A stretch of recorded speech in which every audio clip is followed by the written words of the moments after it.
Rendezvous. Okay. Now I feel like it's something that like is just massive.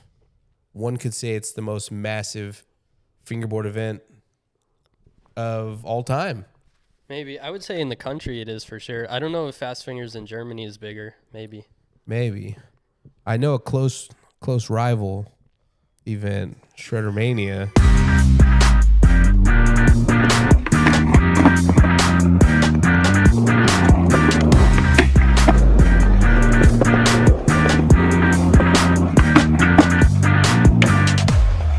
Bigspin Podcast, a fingerboard podcast. Thanks so much for tuning back in.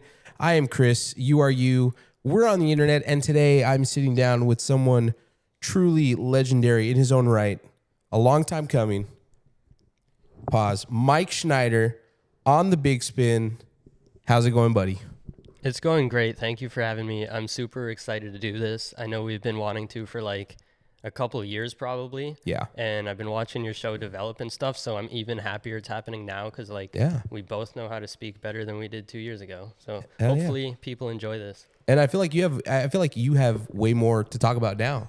I have way more to talk about now. Like the last year or two, there's been a ton of growth, so I'm super excited to share what's new. Hell yeah. Well, listen, Mike, I want to start here because obviously so when I was doing some research for your pod, I thought to myself, there's already tons of pods, like tons of Mike Schneider pods. So much info. I mean, you're probably one of the most documented fingerboarders on the planet. Safe to say, arguably. And then I started thinking about like all the ways that like to describe you, right, at the top of the pod. And it was interesting because I thought, how does Mike Schneider describe himself? So, right, like, so you tell me in your own words, who are you, right? Is that a good question? Yeah, I mean, that's crazy because I'm just a fingerboarder. I'm just a person. I don't know. I've been fingerboarding for a long time. Yeah. It's what I do. And I don't know. It's crazy when I think about, like, what people think that I am or whatever, what people say, like, oh, he's, like, you know, people give me higher compliments than I would give myself, kind of. So, like, which is really cool. I appreciate it. But, yeah, I don't think of myself as, like, I don't know, the best or whatever. Like people say that. It's like, I'm not the best. No one's the best, first of all. But I don't know. Why would you want to be the best? I just want to be the best fingerboarder that I can be. And I want to make the best stuff that I can make, fingerboard stuff, and help people enjoy fingerboarding. So, hell yeah. I like that. Yeah. You know, on the way over here, Christian said you were his Michael Jordan.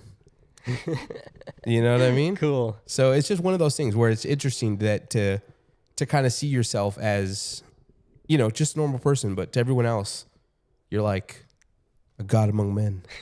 Yeah, it's crazy because it's like, I don't know, I never expected it, and I still don't expect it, even though it, like, people say stuff like that all the time, and I'm still just like, whoa, thank you. Like, I don't know, I'm just doing my thing. I'm just fingerboarding, like, the same way everyone in this room is just fingerboarding. Hell yeah. Doing it.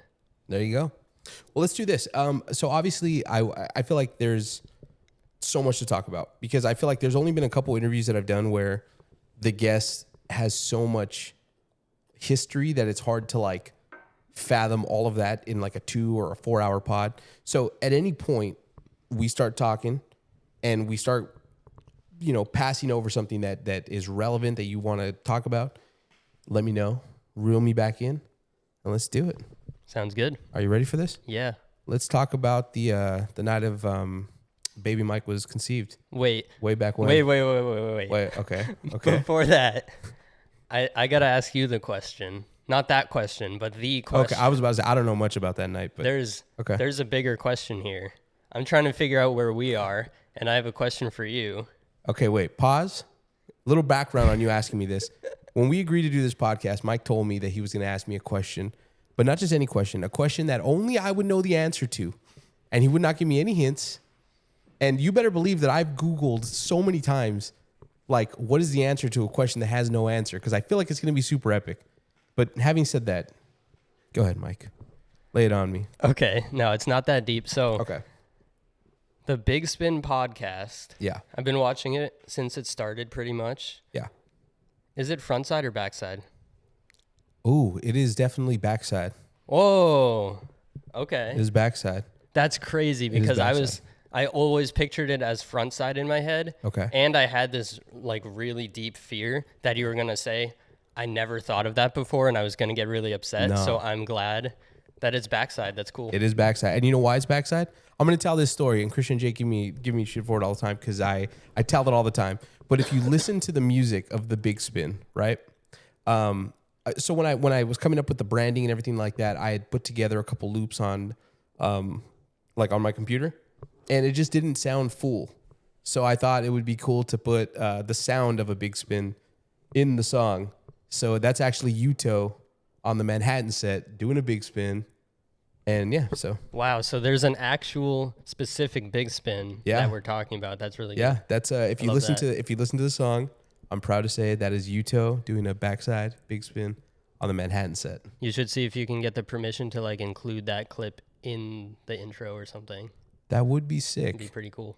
But if we can't get permission, then this is not. It. Yeah. Then we'll just make an animated version of it. We'll figure out a way around it. That question wasn't so bad.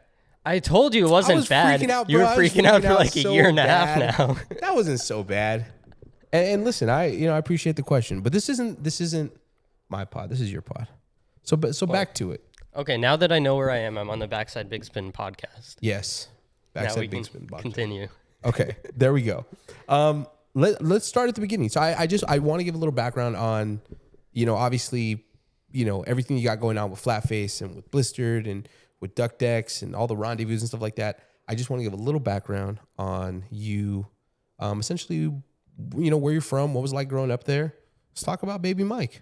Yeah, cool. So I've been living in Massachusetts my whole life. I moved to Andover like when I was 3, so I was still a baby. And yeah, I lived in this area the whole time. What else? I don't know.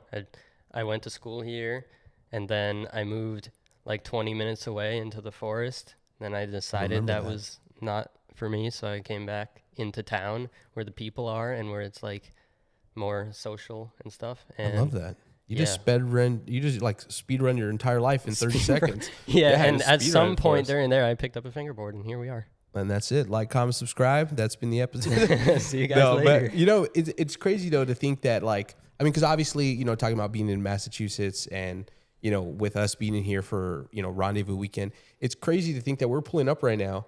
And, Christian was like, yo, that's the driveway from, Rendezvous 1. And it's just, I don't know, it's crazy. Like, you kind of feel like you're in, I don't know, I don't want to compare it to a holy experience, but it almost feels like a religious experience. You know what I mean? So, talk to me about that. Because obviously, with FlatFace and everything like that, it's centered around fingerboarding. Fingerboarding comes a lot from skateboarding. So obviously, skateboarding was a huge part of your life. Let's talk about skateboarding. When did skateboarding come into your life? Yep. So when I was 8, I started skateboarding, and by the time I was 9, I was already fingerboarding because of the skateboarding. Okay. And kids in my class had fingerboards, like tech decks, and were playing with them, and I thought it was cool because I was skateboarding and stuff.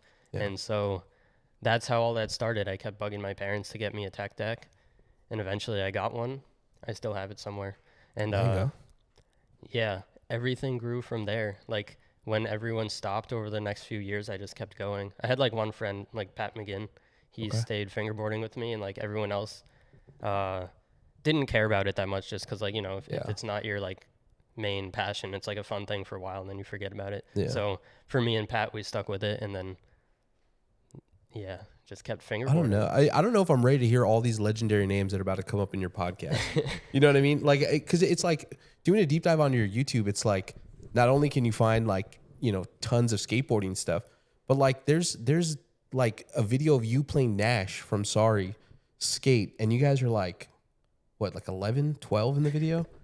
And yeah, maybe. I met Nash a long time ago. Yeah. And I had already been fingerboarding for a long time at that point too. Yeah. Because I was a baby. I was 9 when I started. I was really tiny. My first videos are a few years after that, probably 3 years after that. So I was probably 12 or something. That's crazy. And I was really small in those too. Yeah. 2006 on my YouTube. There's a clip that comes to mind when you did a nollie flip and you shot a piece of candy into your mouth. What kind of candy was that? Oh, yeah. That was probably a Sour Patch gummy or a maybe it was an M&M or something. I don't know. I'd have to watch it again and see. Yeah. But that was probably like 2008 to 2011, like somewhere in that zone is my guess. Maybe it's older. Maybe it's 2007. But that was like right there in the kitchen, like that table right there. You can see. That's fire, dude. I'm telling you, bro. I feel like we're sitting in like the Mecca. Okay, yeah, I see what you mean. It's like you're in the place you saw in all the videos. Yeah, that's what I'm saying. So to walk in here and see all the, I'm just like starstruck. All right? Yeah, I'm just used to it because it's just where I've been hanging out. Where you've been living. Where you've been living. Let me ask the as far as like skateboarding and stuff like that. How serious was that at its peak? Because I know now like you still post clips every now and then and stuff like that. But when you first started skating, was it like I'm gonna go pro? Was it just like I'm skating with kids in the neighborhood, or what was that like? No, nobody in my town was anywhere near pro level. So like there was people in town that were a lot better at skating than I was, and you know I could learn from them and skate with them and stuff like that, and be like, you know, it wasn't even about how good are you, but I don't think like almost any of us even considered the idea of thinking about maybe going pro. Like no way. It was just skateboarding just for fun. Like, you know, if we can land a pop shove it off this kicker, it'll be pretty sick footage. Like, you know, just really just having fun. And like I'm super glad that I have those videos to like watch back on them, because like some of them were just like that was the only time I ever landed whatever trick that was. Like, you know, we weren't that good. We didn't have the resources to learn how to get good faster, or like people around us doing kickflip crooks was unheard of. Like there was, it's not like California where people just go to the skate park and it's like, you could be pro. And it's like, yeah, but I'm not, because I'm not even that good. And it's like, what? No, like out here, it was like, if you ollied like the gap at the top of the pyramid, you were like good. You're the man. Yeah. Damn, so, dude. But at the same time, like we were serious about it. We'd skate all the time, like every day for hours, go to the skate park. Like I got a little rail, I built a box, and like eventually I built concrete stuff. Yeah. And I think once I got into transition skating, I got like what some people would consider good. Like I could do some tricks that other people can't do easily, which over time when you skate, that's kind of what happens. Like you figure out what you're good at and what you're bad at. So like I can barely switch ollie, but I could do like, you know, some weird tech combos on a mini ramp. So it's like I kind of found my groove with that a little bit. Yeah. But again, it's not about like trying to be super good. It's just having fun and like enjoying like the feeling of being on a skateboard is like just one of my favorite things ever. And like it always has been. Yeah, yeah. I mean, you can just push around on it, because even now, like it's been years since I've actively tried to skate and do tricks. But even now, just like pushing around with my son, like you still get that buzz. You know what I mean? Yeah. Even just the feeling of riding on the board and feeling the ground through your feet and turning, like even just riding for 30 seconds, like feels so good. So that's like kind of what it's always been for me. And like everything else is just like, you know, let's see what I can challenge myself, like try to land a cool trick or something. Hell yeah. Tell me about the decision to like always wear a helmet, but like never any pads. Like no knee pads, no elbow pads. Well, who cares about your knees and elbows? I don't know. It's like the payoff is like the helmet actually protects something that's like really, you know, it's very hard to repair if you get brain damage or something, right? Like in the most extreme, like obviously most people never have like a head injury anyways, but you want to protect your head because like that affects your entire life forever, versus like if you mess up your elbow, even if you do end up getting some chronic problem from it, it's like in the end of the day, it's your elbow. Like it doesn't affect how you think, how you act, like whatever, how you feel. Like your head is just like a magnitude more important to protect physically. So like, I never really cared what people thought if I was like wearing a helmet or not, because like most people don't wear them, and I'm just like, you know, for me it's worth it. Yeah. And it's cool that like Andy Anderson wears one, and like some other skaters, like sometimes you see like pros wearing them now, but pretty much nobody does, which is fine. It's like your decision, but thinking long term, it's like really something you should pay attention to. Hell yeah. And see, a lot of people don't realize that like you have, if you go back far enough on your Instagram or even on YouTube, like you have crazy, like some crazy skate footage. Like there was a kickflip, like I think you did like a kickflip foot plant on a tree. I was scrolling through your Instagram and I thought to myself, like, dude, this guy's a menace. Dude, yeah. I think there's like... you have clips on the internet of you wearing a helmet, no shirt, and jeans, and you're just fucking shredding, bro. Yeah, I think there's moments where I did stuff that like was pretty cool. If I tried hard and compiled all the best ones, I could probably make a decent part of just all my old footage. Like the stuff you filmed, the stuff you filmed with Chris in San Francisco. Yeah, because you even did the Third and Army stuff. Mm-hmm. And these guys don't believe me, but you have an NBD at Wallenberg. I do. Dude, when I rolled up to Wallenberg, I was guys. just like, that is Insane. it's so much bigger than I expected the spot to be. Like it's crazy big. It's like the length of this room, like from here to there or something. Yeah. It's like no way someone jumps down this, so I had to go for it. Dude. And we'll have to find the clip. Yeah, we'll have to. I know. Should we say what it is? Should we let people go find it? No, you can tell them. It's like it was like a 5. It was like 5 cavemans in a row. Yeah, it was like 4 or 5 like different like foot plant, caveman, boneless, beanless, whatever you're gonna call it. Acid drops. There you go. Was that? I don't even know the name of half those ones, but it's just like any way that you can now. grab your board and jump with it and do something. And then I think the last one I just ollied off because I was just like, yeah, I made it here. Like, yeah, no. Honestly, rolling away from it though was sick. to just have a clip on Wallenberg is sick. Yeah, exactly. It's always kind of surprised me that like, you know, a lot of people see like the helmet and stuff, and it's kind of memed and stuff like that. Like it just kind of looks funny, you know what I mean? But I've always thought that it was cool that you like rock it religiously. Like even now, like when you post a couple clips here and there, it's like you're always wearing the helmet. Yeah, exactly. Because like I don't know, whenever I get hurt, it's doing something stupid. It's never like trying something really like intense. It's always like when you don't expect it. Yeah. So that's why you got to wear it all the time. Yeah. And also I don't notice that I wear it. Like I'll literally put it on when I'm going to grab my skateboard and I don't even think about it because it's just what you do. Yeah. And like, so I don't think about how it looks and I don't think about how it feels or that I'm wearing it. Like it just goes on. It's just like, I don't know, you put your hat on and you forget about it kind of. There you go. Well, not this hat, not the, what does it say? Too much revert? Too much revert. What's your thoughts on that? What's your thoughts on revert? Because these guys give me a hard time all the time. I mean, all right, think about it on a skateboard. If you would be able to roll away from it, then it's probably fine. So like if it's a frontside flip and let's say you turned like more than 90 and you reverted the rest, like you can't pretend you didn't revert, but I would count the trick most likely versus like if you just did a straight kickflip or like you turned like 45 and then you reverted like the rest of the way around. That's a bit much. That doesn't count because you probably wouldn't have landed that on a skateboard, like unless you're somewhere super slippery. But like in general, like we skate like the streets here, they're like rough. So I like that we skate the streets. I mean, we'll skate anything, but it's mostly like New England streets that are like falling apart and have holes and the pavement's all gnarly. So it's just what we're used to. There you go. Growing up, who was your favorite pro skater? It's a crazy question because I was like weirdly unaware of the skate scene, so I had like the 3 like DVDs or I guess they were on DVD that I got like in the mail or whatever. So I had like the Almost video like round 3 and I had the Blind What If video and then like Strange Notes.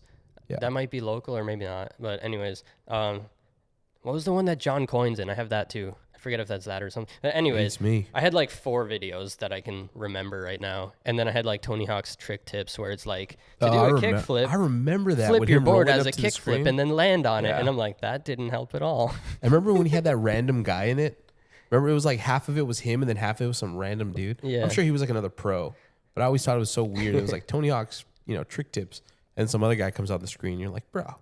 Dude, trick tips have come a long way since then. Yeah. Now you can go on YouTube and they're telling you how to turn your head, your shoulders, like every joint in your body, how it should be aligned in order to like land a trick.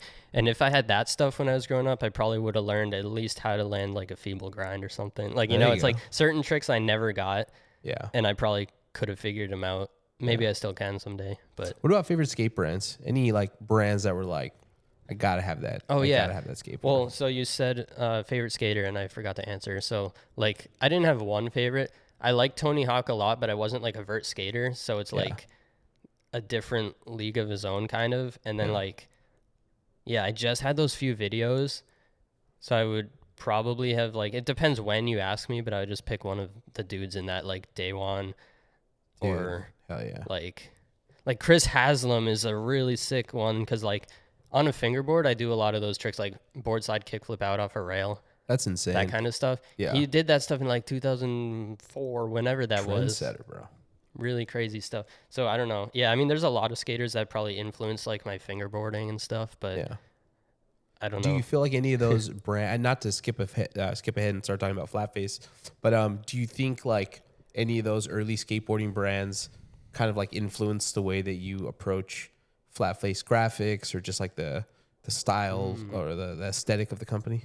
Maybe like without me noticing, but not on purpose. But like I do think that everything I do is influenced by like everything I've ever seen and then filtered through my idea of it or something. Yeah. So definitely to some extent, but I don't think there's any like one company where I could be like, oh, I aimed for that, because I never really did. And I barely knew about the companies like or the products or anything. Like I'd go to a skate shop, get like a birdhouse skateboard or something, and then next time I'd go get like a girl skateboard. Like one time I got a local shop deck and I didn't like it, so I was like, all right, you gotta stick with the real brands and stuff. And I don't know, I didn't really know anything though. Like my boards were always different sizes and I didn't know why. You know how you're supposed to get the size you want? Like, you just went and just bought whatever. Certain things went over my head. I don't know why. I just didn't know what was going on, even though I did. Like in some ways I didn't. Yeah. So I was just going for it. I was just stoked to have a skateboard. Oh yeah. There you go. For a while. Yeah. Let me ask you this. This is something that I've asked pretty much every episode, because I think there's a lot of interesting takes on it. But if someone didn't really grow up skateboarding, or like if skateboarding wasn't a big part of someone's upbringing, do you feel at all like that impacts the way that they're able to like love and appreciate fingerboarding? I don't think that it matters. Like it makes it different, but it doesn't really subtract. It just gives you a different angle on it. So, I don't know. It's just like saying like if you hadn't heard a certain style of music until you were like 30 and then you fell in love with it. It's like, is that wrong because you didn't grow up with it? Or it's like, no, you have a different perspective on it. So it's like, I don't know, something like that where it's like you view it differently to an extent, but you're doing the same thing. You're connecting in most of the same ways. Like you might end up watching some skateboarding to learn more about fingerboarding, or you might like, at first it was weird to me because back in the day, like I never knew any fingerboarders who didn't skate. Like all of us skated or got into it because of skateboarding. Like it doesn't mean we were good at skateboarding, but we were into it. And that's why we liked fingerboarding. Yeah. And so now that it's grown to the point where so many people do it, a lot of them like never touched a skateboard, never had the interest even. And so at first I didn't really understand it. And then I met enough people that fingerboarded who didn't skate that I was like, there's basically no difference. Like sometimes they don't know the trick names and sometimes skateboarders don't either. So even stuff like that, it's like, doesn't really matter as much as I used to think like that it might matter. I don't think it really does anymore. All right. Well, there you go. Heard it from the GOAT himself. Let me ask you for someone that, for skaters and fingerboarding, but when someone talks about style, right? Like that person has a good style, right? In your words, what does that mean to someone who may not understand that, as far as like what you're alluding to as far as like skateboarding or fingerboarding? Yeah. So I think a big part of style is like, part of it you can't really change and you don't get to decide like what body you're born into. And it's like how your bones and muscles move and stuff, and like the ways that your fingers or your whole body on a skateboard, like the way that you perform the trick is not the same as the next person, because we're not just watching the board, we're watching the guy on the board, you know. It's like, so, and even the board itself is going to do different things. Like no two kickflips are the exact same. So somebody might have a tendency of like doing, let's say, a kickflip a certain way, like maybe they catch it like more boned every time. And maybe somebody else kind of rockets it, and some people maybe, I don't know, they flip it faster or whatever. There's all these little things. And then like the ways that your fingers look doing those motions can also be different. Where you put your fingers to set up for a trick, like, you know, there's what people would say is the correct way, and then there's like 20 variations of what's correct that'll still work. So however you learn to do your tricks is slightly different than the next person, and then that's what makes it look different. So that's why it's like, if you're watching fingerboard videos, you can start to recognize like, oh, that's James O'Neill. He has like the longer fingers and like that kind of like style that he has. Or like, oh, that's Harry. He has his style. Or like, that's Jay. Like without seeing their face, you just see the hand and you're like 99% sure that you know who it is, because like that's style. Okay. I like that.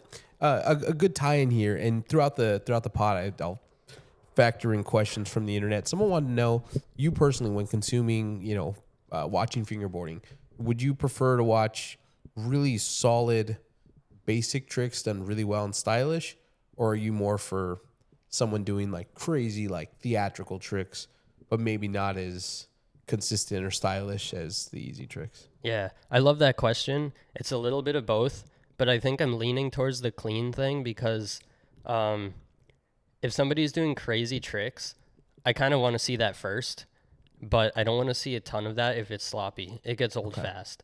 Versus like if there's a good video where like everything is clean, you can watch for 30 minutes straight and not get bored. Yeah. But like the thing with like sketchy, sloppy tricks is that it's like, of course, it's like you probably took the challenge to do something that took you 30 minutes to land or whatever. And maybe it's something you've never done or nobody's ever done. And so it's like really awesome to see it. Yeah. But then it's like the next level would be like, do it again cleaner.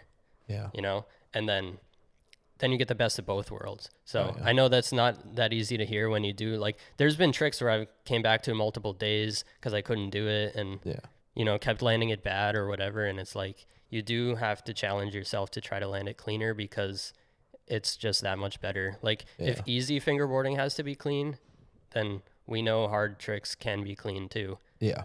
So, yeah, I think just being clean is the most important thing. But, like, I really love seeing the crazy combos. Like, people do combos that are stuff I could never do or would take me, like, 36 hours straight of trying to, like, do. So I can't really critique it and be like, oh, that was too sketchy, I didn't like it. It's more of like, wow, how did you do that? Like, that's the first thing that comes to mind is, how did you possibly do that combo? Right. So at the end of the There's day, some mind benders. yeah, There's some mind benders. and that stuff does stand out more than like if somebody was, well, I don't know, I mean, all right, I was gonna say it stands out more than like a clean, simple back crook, but like, look at Jesse Braun. He can do a back crook that he'll refilm 50 times because he's not happy with it, and then it's like, I used to not know what he was doing with that. I was like, I don't get it. Like, the first one was fine. The second one was fine. The third one was good. Like, but then you see it and you really watch it and it's like, all right, that was the best back crook ever done on a fingerboard. Like, literally, like, there's something so special to that too. Hell yeah. So it's all good. They're all like,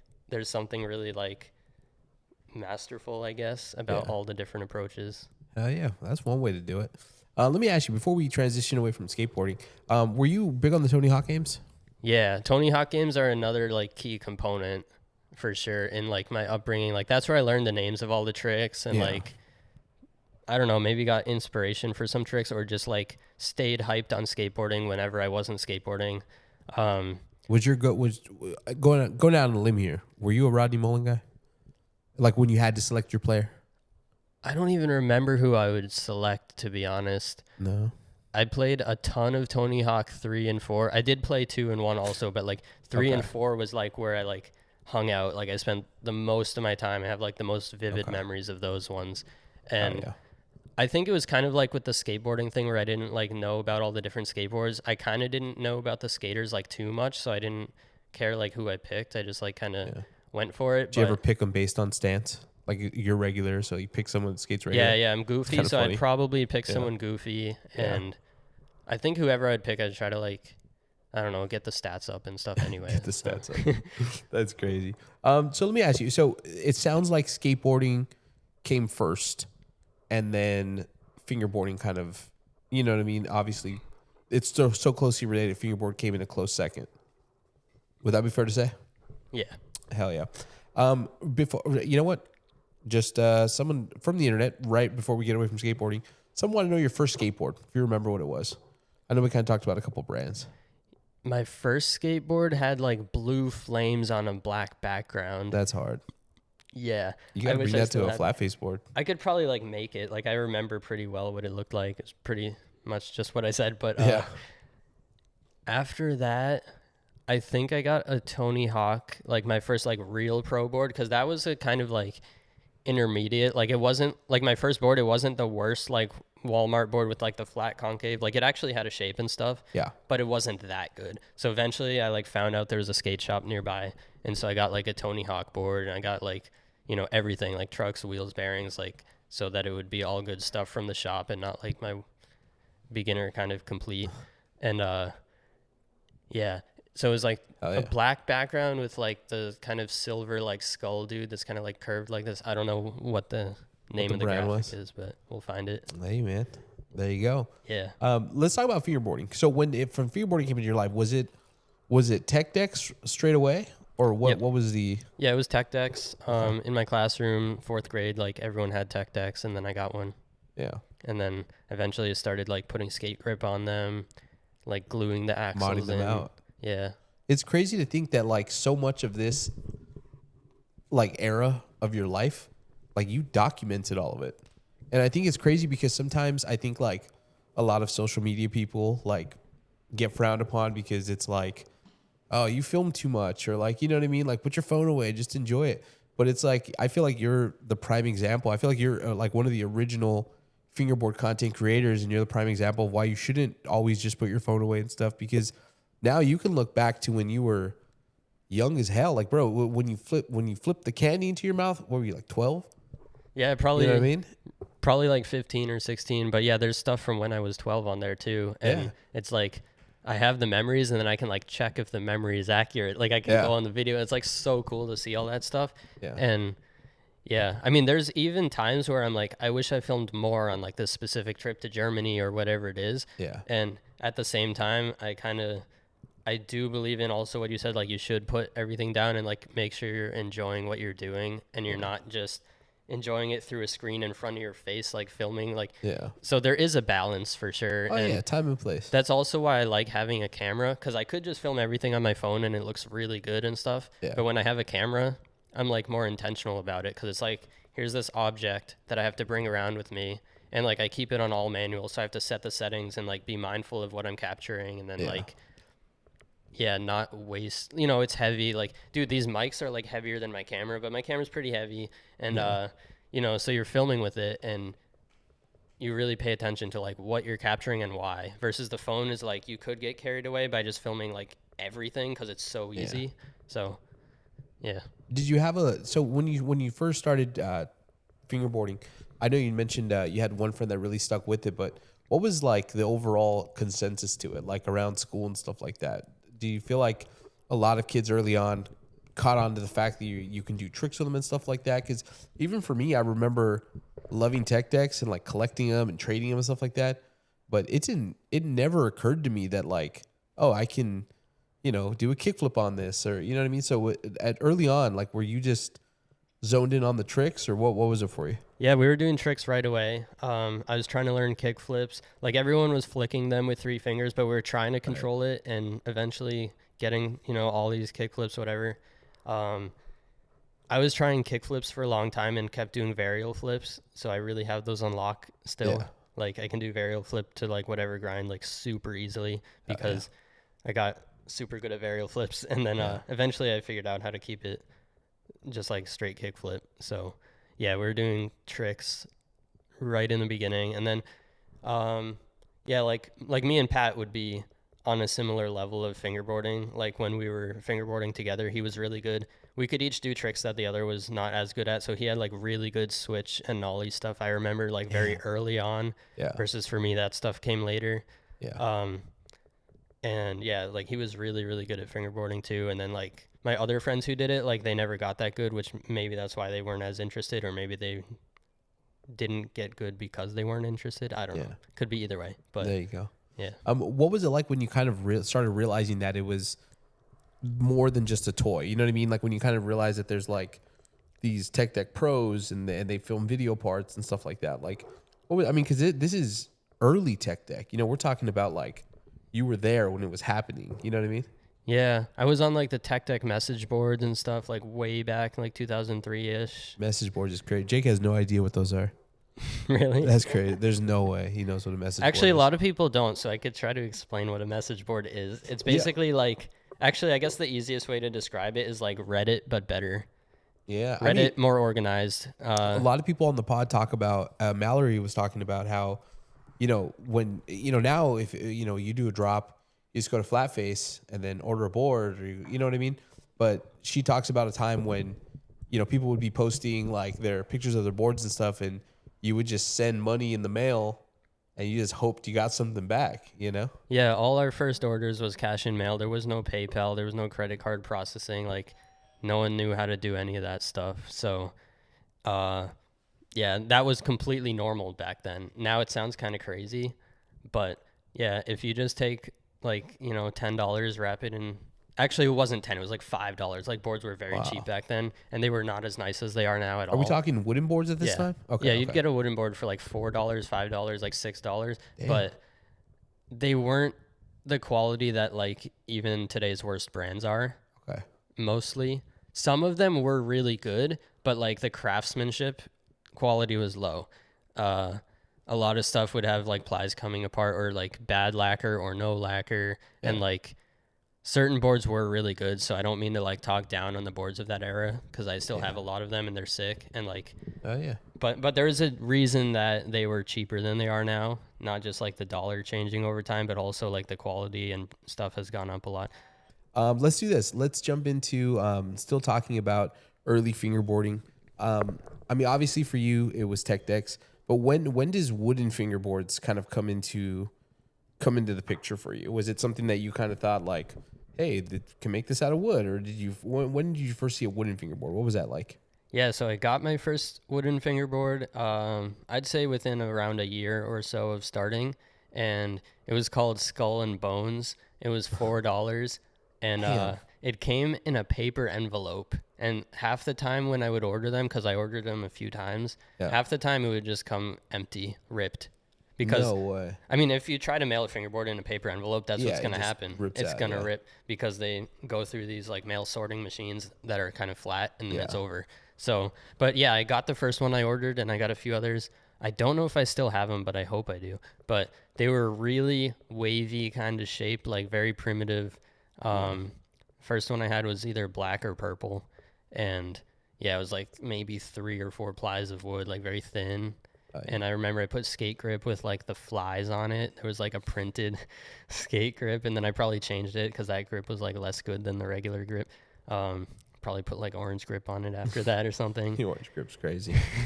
Yeah.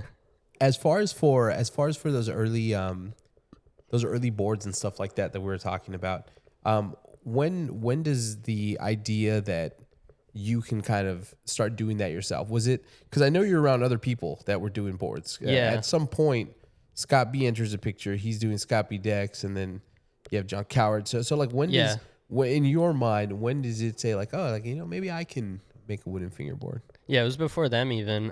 It was probably. I like that. It's before them. Yeah, sorry guys. Yeah, there you go. No, yeah, we're all super good friends to this day. It's like so cool because I met them like so long ago. It's crazy to see. It's crazy to see old videos. When I was doing a Scott's pod, and I was just kind of doing a little deep dive. There's videos of like you, Scott, and I want to say John and a couple other people fingerboarding, and it's like, and you guys are like young kids. That's what I'm telling you, man. It's just it's insane. Sorry. Yeah, it's cool. So I wanted to make a wooden board like for a while before I could, because like I kind of knew how to do it from stuff I would like gather from the message boards and stuff, but like I didn't know what the wood was called. Like no one was using the word veneer. They were like, you got to get thin wood and do this. So I'm like, thin wood, can't find any thin wood. And then like one time, don't look at him like that. Yeah, I got to look over at Jake. All right, so I was at my friend's house, and his dad had like a sheet of maple like this. It was like maple veneer, and he was like, oh yeah, that's veneer, you can have it if you want. Because I was like, where did you get this? I've been looking for like so long for something like this. And yeah, he told me what it was called, so I knew you could look up the word veneer and like find more of it, and he gave me that. And so I got a couple C-clamps and a couple tech decks and some wood glue, and I glued the plies together and clamped them between the two boards. So I put a C-clamp on the nose, in the middle, and on the tail. Yeah. And then left it in like for a few hours. I took it out. I saw that the board was bent like this in the middle. Yeah. Like, you know how the concave goes? Yeah. But I was pretty new, so I didn't even realize it was supposed to be like that. So then I was like trying to press it like flat and like fix that, because I was like, all right, I must have done something wrong because it's like bent. And yeah, the flattening that out didn't really help or work, but like killed the pop.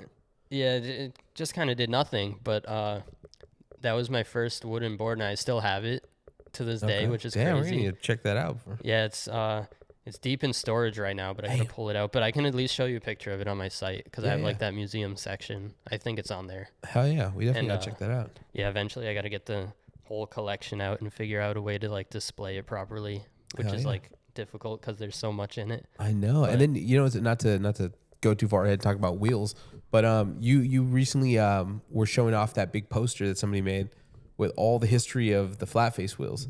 Yeah. And I was like, dude, looking at that thing, I was like, there's no, like, how does this dude keep up with the damn names and the shapes and the materials? And it's just like, Yeah, it just seems like it's just crazy. endless for you. Yep. The wheel poster was really fun. So it's like an idea that I had, and then Will's girlfriend Beth is like a graphic designer, and she was like, I could, like, you know, I don't know, I was like talking about the idea or whatever, or maybe she like kind of said like, if you ever need help, let me know, or like, I don't know how exactly we came to talking about the idea, and it was just like, all right, if I gather the photos and the info, she'll throw it together on a poster. And we're like, cool, yeah, like a nice weekend project. And then like 4 months later, we're done with it. So like it was so much work to do that thing, like for both of us. Like and then like while she was putting it together, I was like working on it with her to be like, oh, like make it look more like this. Like, no, this needs to go before that one. Like all the different changes. So like it took forever and it was so fun. But it was like, because of how many wheels there were, it was a huge project. And I'm just super happy that we did it, because it's like, I was able to find everything. Like the old stuff is poorly documented versus the new stuff's easy to find. So it took me a while to find certain wheels, but like we got them. Hopefully everything's on there. Yeah, there you go. When you first started discovering wooden fingerboards, like who were some of like, if any, like who were those big brands that really stood out to you? Just to kind of give everyone like a time frame on what we're talking about. Yeah. So what comes to mind is like Vegas, Blast, and Waste.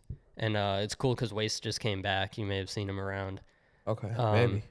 But yeah, Vegas was like the kind of coolest, biggest one. Like they had the sickest team videos all the time. They would always like have crazy stair sets. They would like build stair sets just to like film on them for like one part and then like destroy them or something. Damn. Like just like, oh, that's like this set for this part or whatever. And like Chris Daniels was on there on that team, dude.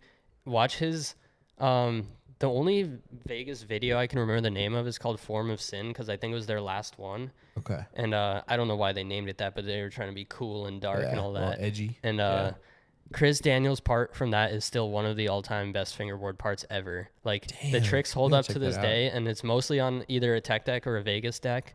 And the Vegas decks were also like really bent, like really like banana kind of shape, like barely a fingerboard, but fully a fingerboard. And like you'll see it when he's riding away from clips that is just like a U shape.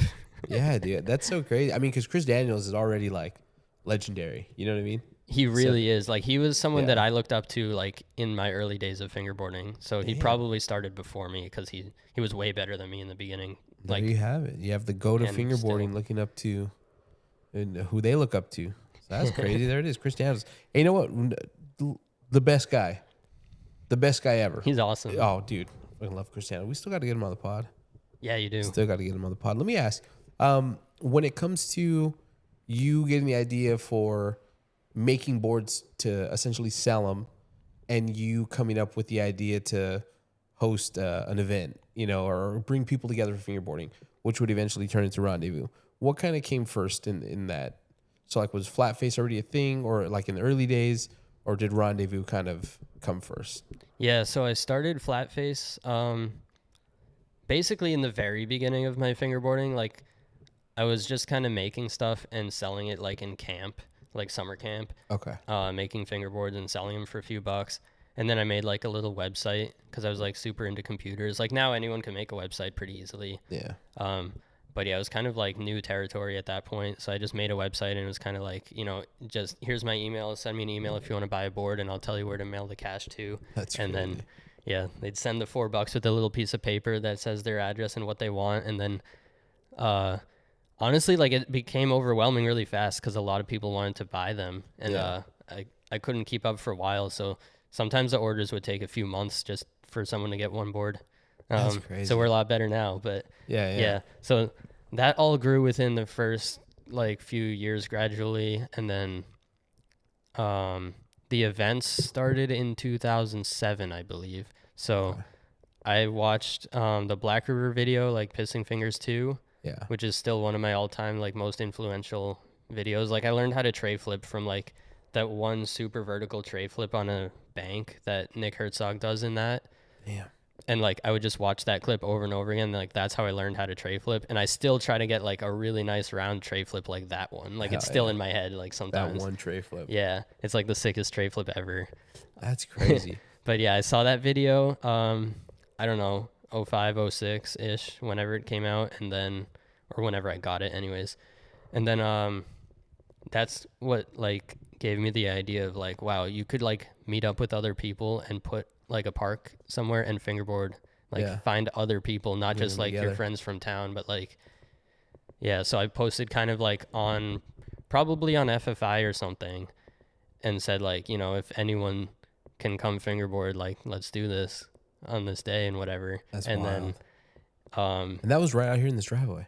it was right there outside this window. I think someone posted a Yep. picture of one of the first rendezvous recently. I forgot what page it was, but it's like there's- plastic tables outside, Yep. and it's insane. Yeah. And the crazy thing is like the whole thing almost got canceled because the only person who was out of town who was coming, like, was just like, oh, I can't make it. And then so it was just going to be me and my friends. So I'm just like, all right, it's just another day then. And then like last minute, the night before, he's like, wait, my parents said I can come. And that was Taylor Rosenbauer from New Jersey. Dude, I'm telling you, bro, the name drops in this pod are gonna be insane. It's crazy because that I mean, there's so many people that have seen these videos, but his Disney trick tip videos, like that when I first started fingerboarding, like and I really wanted to like learn how to do tricks. Obviously, everyone turns to the internet and Instagram and stuff like that. Those are some of the first videos like I've ever watched on like how to get better at fingerboarding. It's just crazy that like That's wild because he used to get made fun of for those so much. And it's just like, no, man. I feel like all these new expressions of fingerboarding where it's like, Disney or TikTok or whatever, all these different avenues is like when it first happens, everyone's like, oh, that's cringe. That's not real. That's weird. That's like, and then over time it's like, no, that's more real than what we were doing before because it's reaching more people. At the end of the day, it's like, it's awesome. Every single different expression of like where you can put fingerboarding is like super cool in its own way. Like there's differences, but doesn't mean it's bad. No. And listen, it's really cool that he did that. I'm glad you said that because there's so many people that I think look at quote unquote like social media people, you know what I mean, who post on TikTok or make, whatever. And to me, it's like I've always seen it as good for fingerboarding. You know what I mean? Someone kind of made a comment that there was like they wanted to see more fingerboarding and less like content. You know what I mean? But in my mind, it's like, but if everything is geared towards growing the hobby and pushing fingerboarding and getting in front of more people and bringing more people into the hobby, like it should all be celebrated. You know what I mean? Yeah, I agree 100%. And like the way that I approach making fingerboard videos is like I'm just focusing on filming the tricks. I want to see the sickest tricks and get the best angles and get it to look good and like, emulate a skate video where that's what 99% of skate videos is. It's just straight tricks. But then it's like people don't know what's going on. People don't know anything. If you just see the tricks, like that's one part of a much bigger picture. Yeah. And so it's really cool that people can like talk about fingerboarding and explain it and show what's going on and like not just a 2-second clip of kickflip backtail and it's over. Yeah. It's like, I remember like when we would do like the rendezvous or even when I went to like the first trip in Germany with my dad, he was like, oh, you should film more of like what's going on here.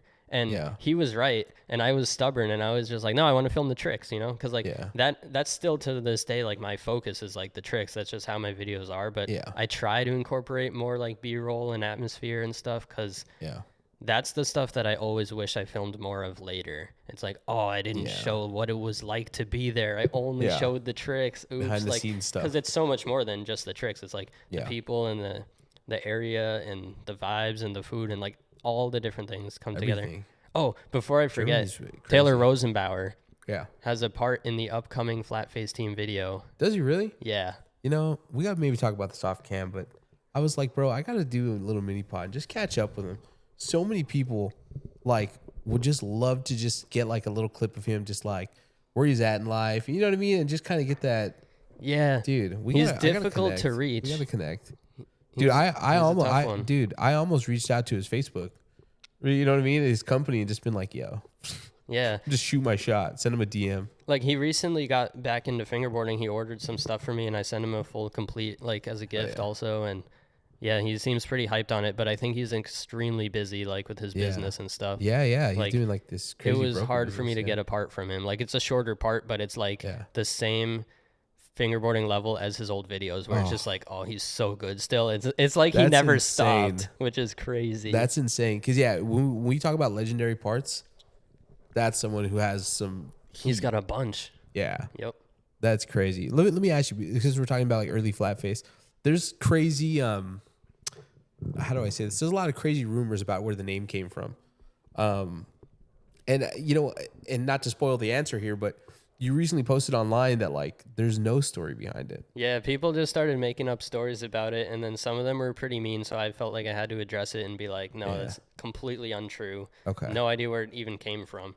But yeah, it was just like a totally random name. Like, it has no meaning. It was like, just before that, it was called Death.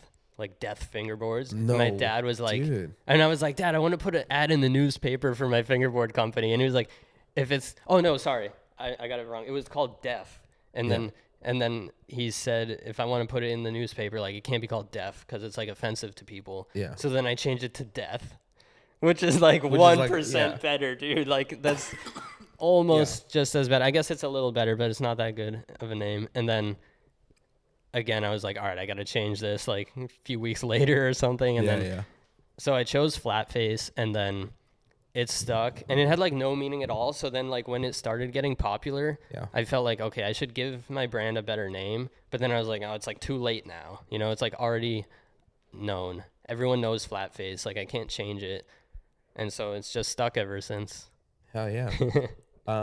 Tell me about the iconic like shield logo. How did that kind of come to be? Was that just like accidental? Was that something you envisioned, or? I had a contest that was like a logo design contest. I think it was on FFI, finger flipping forums, and people all submitted their ideas, and that was the winning one. And it was just my favorite one. I was like, oh, that one's really cool. I'll use it. Yeah. And it's just been like the logo ever since. And like, I don't want to change it. Like, it's interesting. Like, people have kind of like pitched new ideas at me sometimes. Like, oh, you could change the FlatFace logo in this way and like make it look more modern or something. I'm like, can't change like a pixel on that thing. Like, it just is how it is. It has to be that way. It's perfect. Yeah, it's perfect. And it's funny enough is a couple of months ago you were posting about how someone made like a fake logo, and oddly enough, and maybe this is just me. I hope it's not just me. I feel like I can't tell the difference. You can't tell the difference? No. All right, wait, bring it up. About this. Bring it up, because I'll tell you like every single point on it for everyone listening. Bring it up right here. Yeah. All right, I'll do it. All right, go ahead. No, it's worth it because. And oddly enough, I think when I first sent you the graphic, remember when I did the video? Yeah, you had it on there. Yeah. And what's funny is Clark from Dude Guy wrote me and was like, please tell me you intentionally used the fake logo. And I think I responded back with just laughing because I was like, yeah, no, I totally had no idea. Here it is. Yeah. All right. What do we have? You could probably like show this on the screen if you want to edit it or something. Yeah. So the real one, or let's say, all right. So on the fake one, this top corner here, there's like this hook on the top right side of like the F. Okay. Another thing is like, the way that the curves here happen is like, they don't like in this one, it's like a smooth quarter pipe kind of. And in this, they like don't match each other. Like if you were to ignore like the middle. Okay. That's the one there, thing that actually does stand out to me now that you pointed it out. But like you see this hook, right? Like on the top, that thing versus that. I don't see a hook, Mike. Dude, look closer. Come on, bro. Grab it. Like it has to be like this, ready? Look, the F is like this. Like it's an upside down F. And they put like this, like an F with like a T at the top. Okay, we're gonna. You have to see it. No, I don't. Come on, Mike. I don't see it, bro. I'm looking right at your phone. I need to get like a giant pointer, but I'll use this pen. Go ahead. Right there, that little lip, that pool coping on the top. Listen, I'll take your word for it, Mike. I don't see it. I'm gonna book you an eye appointment. Oh man, bro. Just end the pot on that note. There you go. That's okay. But you at least see like some differences, right? All right, there's more though. So the bottom, like who made the fake one? I don't know. I found the guy who posted the fake one, but he said he doesn't know where he got it from. So he got it just somewhere. Keep circulating. Yeah, But I got him to remove his like Pinterest post, which is like where most people would get it from. Okay. Because I was like, here, update it, and he was like super happy. So, but yeah, there's a lot of things where each of the lines is not the correct line. Like I'm looking at it here on the right side and the left side, the whole like inner blank space you could focus on is just not the right like contours and stuff. Like if you were to layer these on each other, they wouldn't fit. They wouldn't fit. If you made one a different color and like 50% I can definitely opacity. see it on the left side. Yeah. So that's happening on like every curve though. It's crazy. Actually, even the outer curve does it a little, but it's more subtle. But yeah, it's just like a counterfeit version of the logo. It's weird. There you go. That's funny that It's cool. I'm telling you, it ended up on that graphic. And yeah, when Clark wrote me, I was like, please tell me you did that on purpose. I was like, yeah. Yeah, I definitely knew that I was using the counterfeit font. So there you go. It just made it even better. Yeah, heck yeah. It shows that you didn't skate before. Or did you? I did. Okay, good. Come on, Mike. Yeah, All I right? was just joking. Right. It's not a good fucking joke, okay? Let me ask you. When it comes to, obviously I feel like when I was first introduced to FlatFace, I heard of FlatFace wheels, and then I heard of FlatFace decks, you know? In your mind, currently now, is it like, do you feel like it's a deck company that makes wheels or wheel companies that makes decks? Does it even matter? How do you kind of see FlatFace at this point? Yeah, it's really both. I think there's times when I focused more on the wheels in terms of, I don't know, innovations or new wheels or whatever, like updates and stuff. Yeah. And there's other times where I focused on the decks more. Like right now, FlatFace wheels, I'm making like, you know, I put out a few new ones recently and I'm always trying to and stuff, but I've also been focusing more on the decks like in the last year or so. Yeah.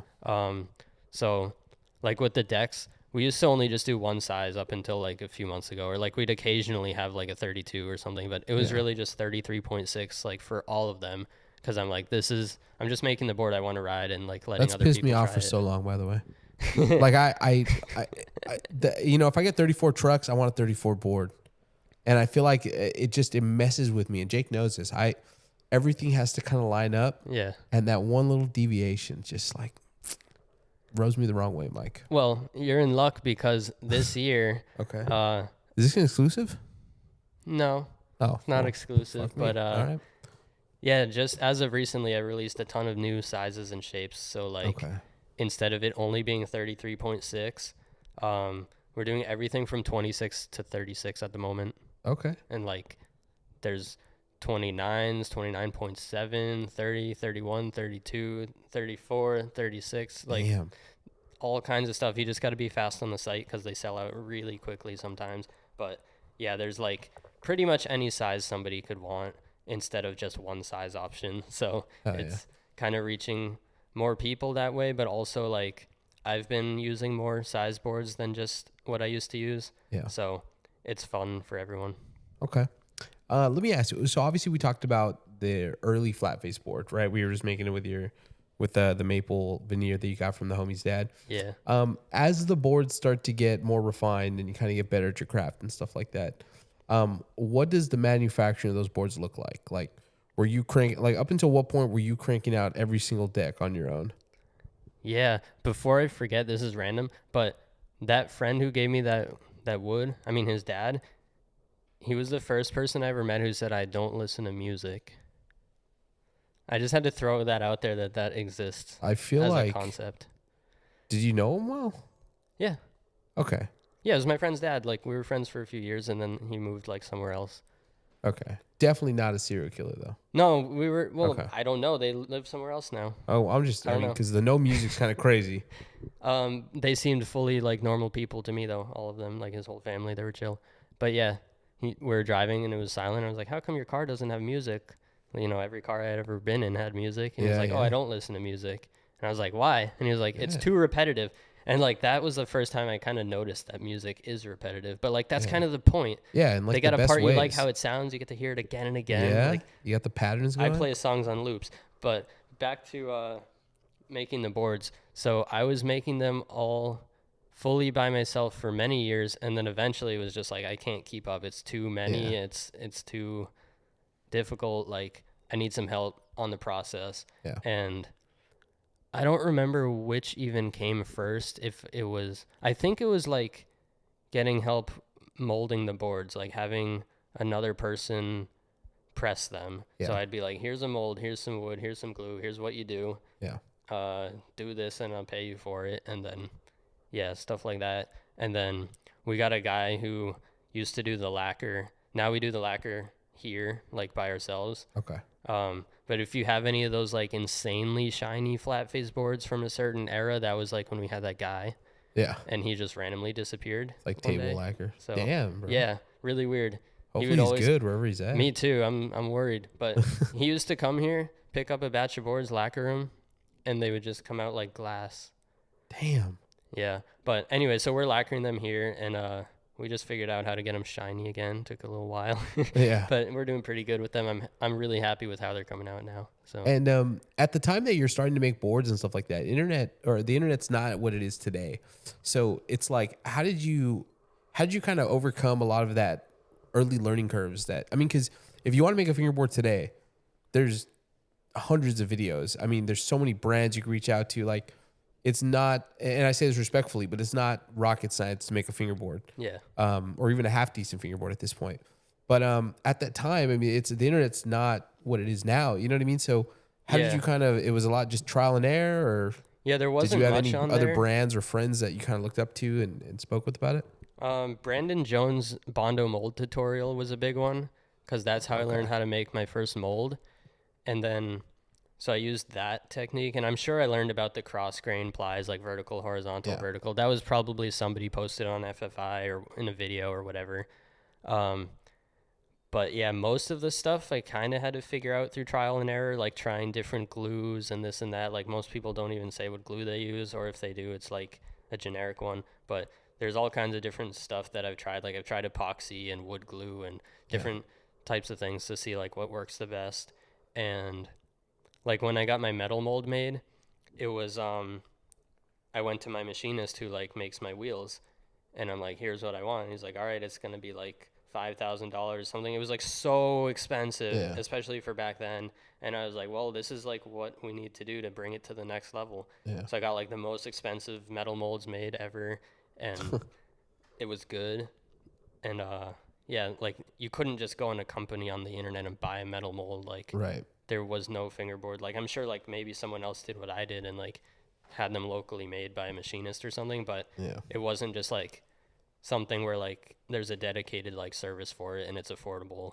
So it's come a long way. And then also like I didn't even get to like the machining of the boards. So first it was like all belt sanded, and I would drill the holes through a tech deck and stuff at first. And then so eventually we kind of set up like this whole CNC machine shop thing with it. So they're all perfectly machine cut and drilled. And then now that's not what most people do. They do like routing and stuff. So you drill it at home and route it.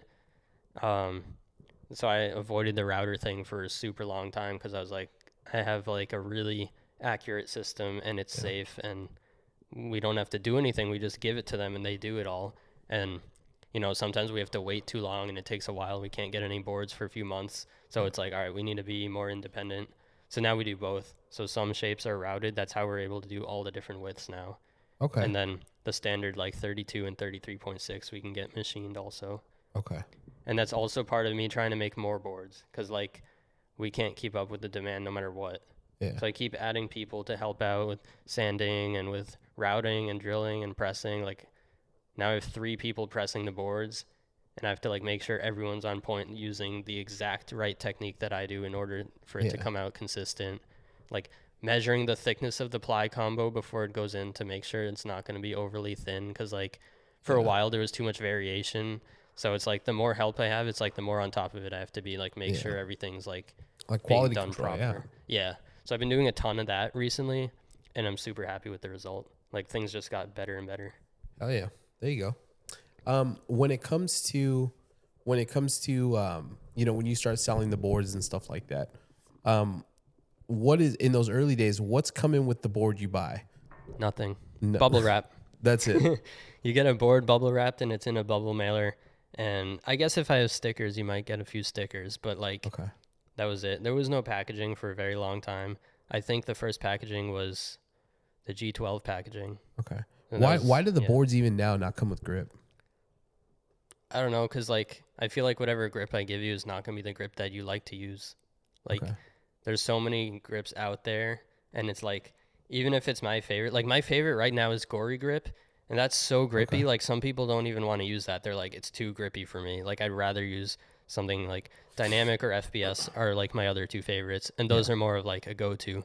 But, like, you know, I could be giving out thousands of sheets of tape that people are just throwing out or not using. Right. So it's like non-sliders. You got to put your tape on your board, like how you. Anytime I get a board, no offense to whoever makes them and sends tape with them, and I appreciate the free gift, but I usually just put the tape that I want on it instead.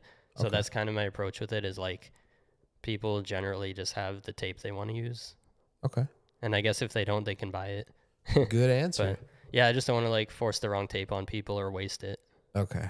And I know we're jumping around here a little bit because I feel like this is a part of the story where everything starts to intertwine. Like we got FlatFace, Rendezvous, and then it's like that's all happening. But then at some point, like when does Black River get involved? Because I know early on, Black River, I think it was through YouTube, right? That they had reached out to you.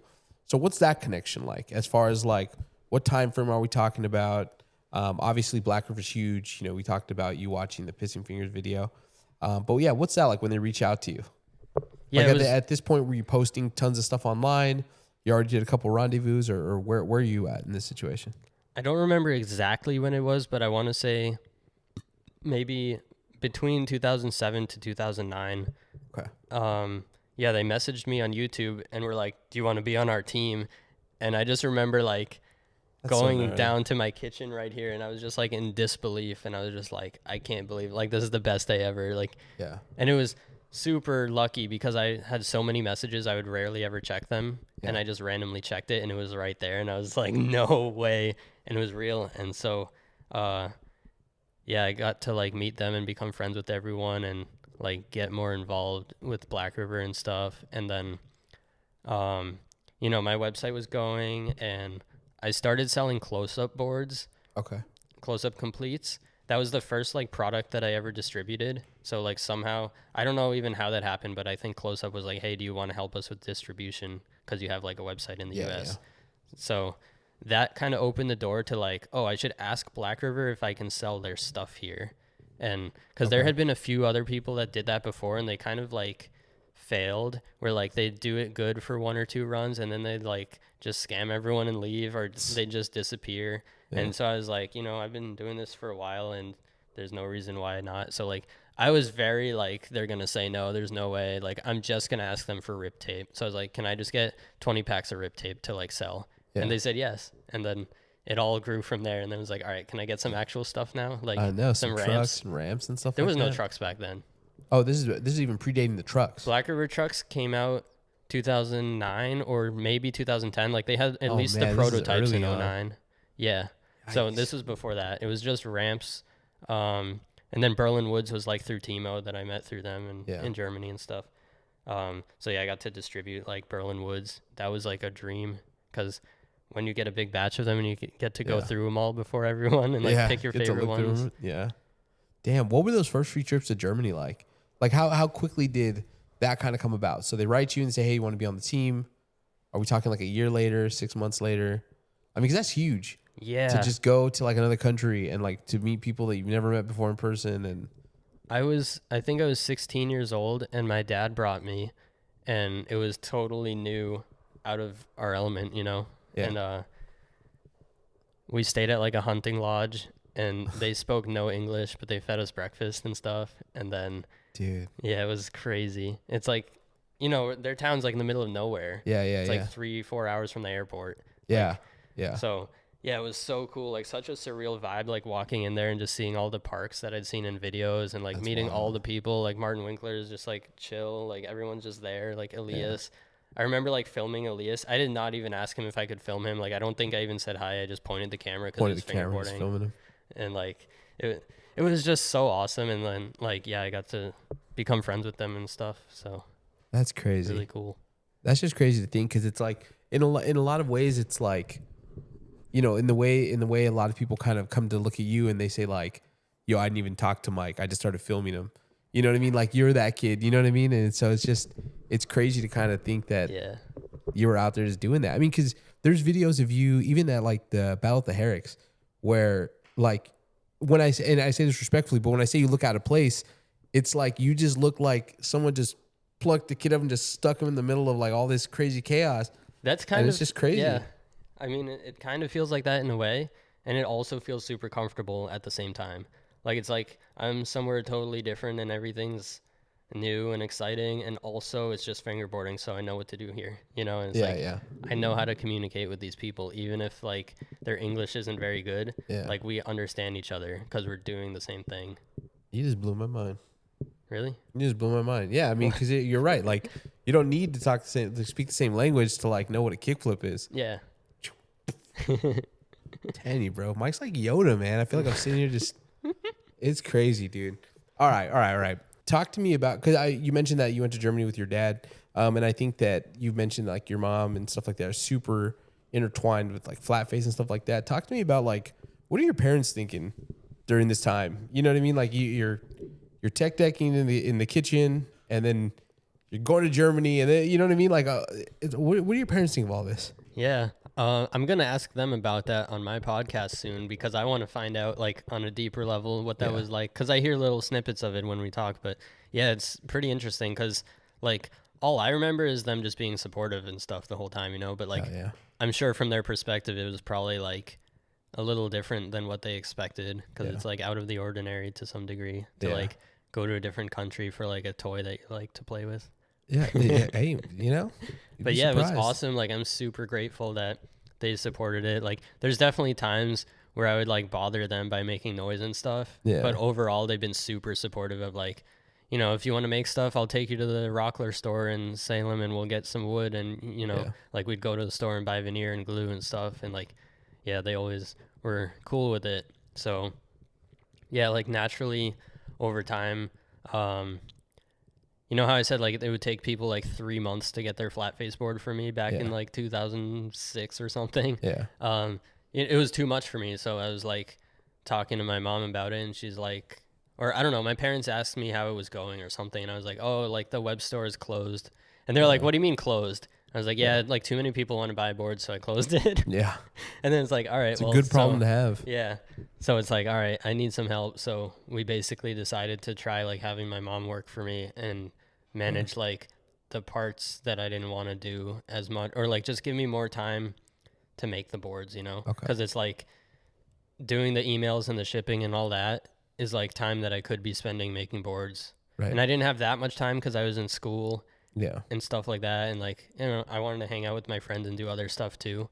So that was super helpful just to like take some of the load off and be able to just make boards and then just have my mom send them out and handle like the emails and stuff. And yeah, at that point we started like to grow a lot too, because I wasn't kind of putting the brakes on anymore. Yeah, no. I mean, at what point though does it, like, was there a pivotal moment or just something that kind of like, what was it like when it clicked?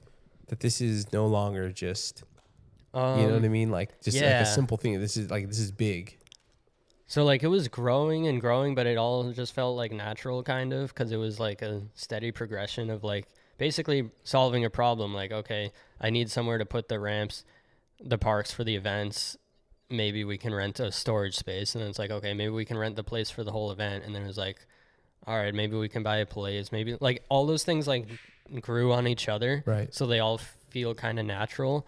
But I think the one where I realized that it was like, you know, gonna be like something really big was when like I was in high school and I was trying to figure out what I wanted to do like with my life, you know, like after high school. It's like I always wanted to be a doctor since I was little, and then I didn't want to be a doctor for the last like year or two of high school, and so I was kind of like freaking out, like what am I gonna do? What am I gonna do? I always had this path, and now I don't think it's the path I want to go on. So then my dad suggested, like, why don't you just keep doing FlatFace, because you're already making enough to like live off it and stuff. And I think that was the scariest part, but it was also like the moment where it was like, all right, this is something like real, like not that it wouldn't be real otherwise, but more like this is like a real like path forward that could be sustainable. And it was scary because it was like, you know, what if people stop fingerboarding soon because like fads and stuff, like we never knew where it would go. But I was just like, my dad was super supportive on it. And I think my mom was like a little more nervous because we both like assumed I would go to college and become a doctor or something similar, if not a doctor, like whatever. And then, so I just took the risk and went for it, and it worked. Hell yeah. Because it was already working. So it wasn't as big a risk as it sounds, maybe. But the only risk is like, will it continue? And it did. So there you go. We were talking a little bit about Black River, and I know we're kind of jumping around a little bit, but one thing, when I think Mike Schneider, when I think Black River, I think like your signature ramps. Talk to me about that, right? Like how much of like your ideas and thought process go into the actual ramp? Or is it something that's kind of more pre-made and just say, hey, like, do you like this? Let's stick your name on it. Yeah, from what I remember is like they kind of just asked me if I wanted a pro ramp. And of course I said yes, super hyped. Of course. And then they're like, do you like this design? And I was like, yeah. So basically. Are we talking about the like original A-frame? First one, but then all of them happened in the same way. So okay. There was like the A-frame ramp with like the golden rail. Like that was, I really remember that one very vividly, just being like blown away by the rail on it, and just like I fumbled that one. What? That specific one. When I started fingerboarding, side note, it's not about me, it's about Mike, but side note, I when I first started fingerboarding, I was maybe a couple months into it, and I started buying ramps like on OfferUp and stuff. Went to this dude's house in Santa Monica for this weird rail. It was like a Z-Shred rail. And when I got there, he's like, hey, like, if you're interested, I have other stuff for sale. I ended up buying a Black River flat bar, and ended up buying your A-frame with the gold, like that big chunky rail. Didn't know what I had. And a couple months later, traded it for a Black River pallet stack that you can still get today. For the pallet stack. Yeah, bro. All right. Yeah, man. I mean, I was going to say, like, that kind of stuff happens a lot, but not for a pallet stack. Bro, it's listen, like, I feel like I ruined my weekend like bringing that up. It's like a third of the value. I have to edit that out. Yeah, but that's what I'm saying. It happens. Like, we've all made bad trades. I've definitely lost like some really good special stuff back in the day to like either trades that were like not fair, or that I regretted doing, or that I got scammed on. So it's like, it happens. Yeah. I mean, the drawer you just showed us over there with all those boards, you know what I mean? There's stuff in there that's like older than Jake. You know what I mean? It's just crazy that you keep it all. Yeah, I can't really get rid of stuff. Like, I used to trade a lot back in the day, and now it's like anything that I have, it's almost never leaving my collection. Like, even if it doesn't mean that much to me, because I know it will later, and it usually does later. If you had to put a number on it, how many boards are in your collection? Like in storage here? I gotta guess 1,000. I don't know. Like, over 1,000. It's many hundreds, so it could be 1,000. Yeah. Yeah, it's possible that, like, it might be, I don't know, 600, maybe 700, 800, but like it could be 1,000. I don't know. Yeah. Damn. Because at your other spot, you had all those ones on the wall, and even some of those were just like that was a lot of them, but that wasn't like I never finished putting them all up. Yeah. That was maybe what 200, 100, maybe maybe 200 or 300. Damn. Yeah. Okay. All right. Yeah. If I think of that, I probably have like 700 or something like that. Okay. Let's do this. Let's talk a little bit more about Rendezvous, because I feel like that is, obviously starting in your driveway and stuff like that. We have friends that, and not just our friends, but like there's so many people that have Rendezvous stories, right? My first Rendezvous was this or with that, or there's pictures of you super tiny with other people who are still in the community and they're super tiny. It's just, so talk to me about Rendezvous. When did it kind of start turning into something where you were like, like people are traveling in for? Like, you know what I mean? Like, when did it actually kind of hit you like, this is, we're going to keep this going? So each one was bigger than the last. And so once we got up to number 4, it was too big for the driveway. Like, the driveway was full. It's like a wide driveway, and there was not that much space anymore. And really the thing, not only that it was full, because like, it's outside, you can expand to the yard and whatever, but it was more of like, those were the people that I like kind of knew enough to allow them to go. So it was kind of invite only. And then it was kind of like, you can apply, and if I know you, I'll say you can come, because it wasn't like regular to meet people off the internet. So it was, that's usually how like documentaries start. But we saw that it was all good every time. And like, we just decided like, all right, like the people who actually want to come, it's like way more than what we're allowing. Right. So it shouldn't be just my like extended internet friend group. It should be like all the fingerboarders who want to do it. Yeah. So then we rented out a place and we brought all the parks there like in the morning before the event and just like, yeah, I think we just said like sign up on the website and you can come in kind of thing, something like that. Okay. And so I think probably the second one that we did in that place was when Black River came to it, and that was when it really was like, okay, this is legit. Like, not only do we have like a couple hundred people in a building fingerboarding, but like we have the best dudes from the other side of the world flying here for it. And like that was super surreal.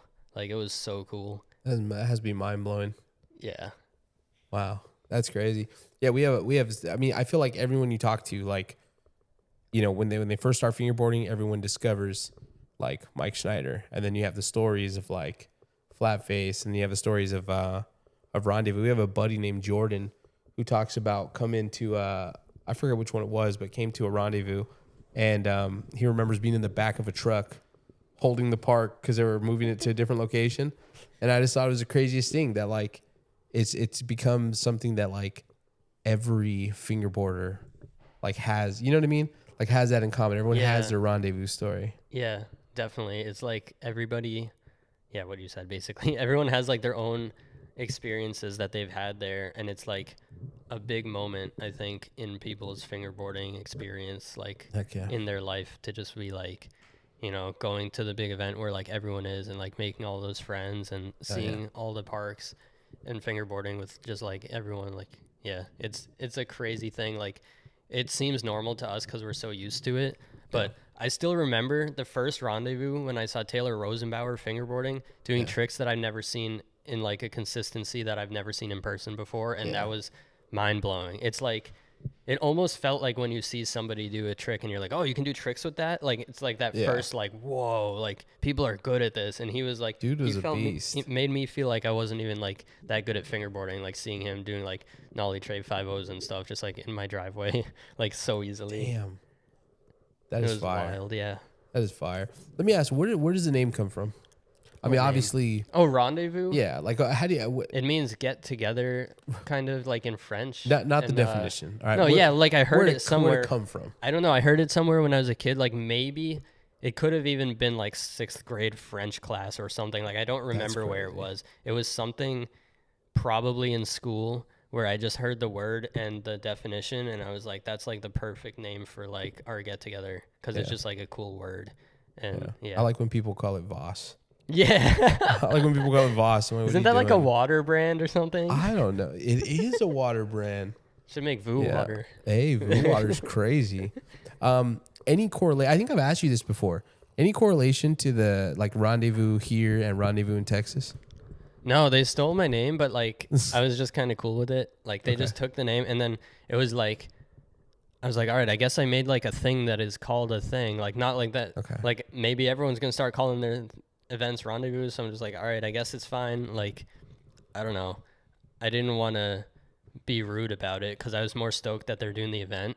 Right. And I was kind of like honored that whatever I did like kind of led to that in some way, at least the name usage and stuff. Yeah. And probably also just seeing you can do fingerboard events. So I was just hyped on it. But it's not like my event or something. It's just like an outgrowth of people doing events. And then I think there's been a few other like people call things rendezvous too. Yeah. Okay. But yeah, the real one is here. The real one, the original, not the counterfeit one. That's in Texas. Yeah. But no, I went to that one. It was awesome. Okay, sick. Texas is hot, dude. You know that feeling when you open the oven and it just... What'd you say? Texas what? Texas is hot temperature. Oh, they said Texas is hot dudes. I'm like, whoa. No. Sorry, I was probably like saying dude after that. Yeah, no. Texas is hot, comma, dude. Okay. When you open the oven...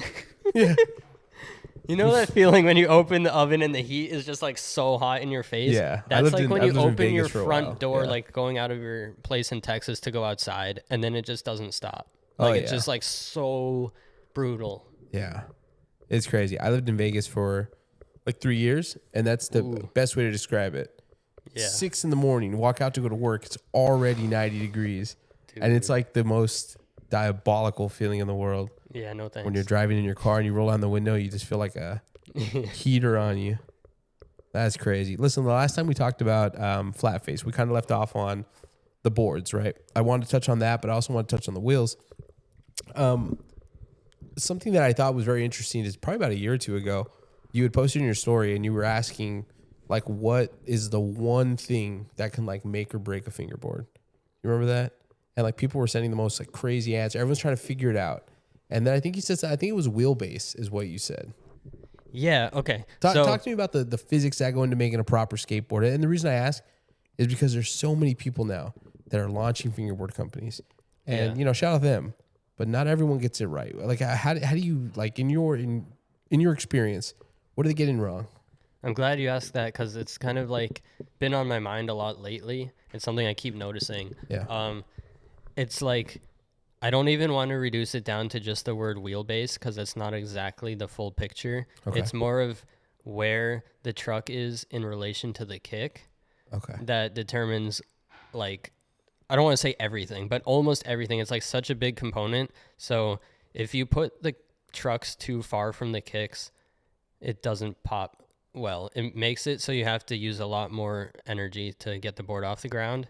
And so if you could say, like, you know, if the wheelbase is too short for the board, essentially, it doesn't mean, like, you could have kicks that are different distance apart, like based on your preference and stuff.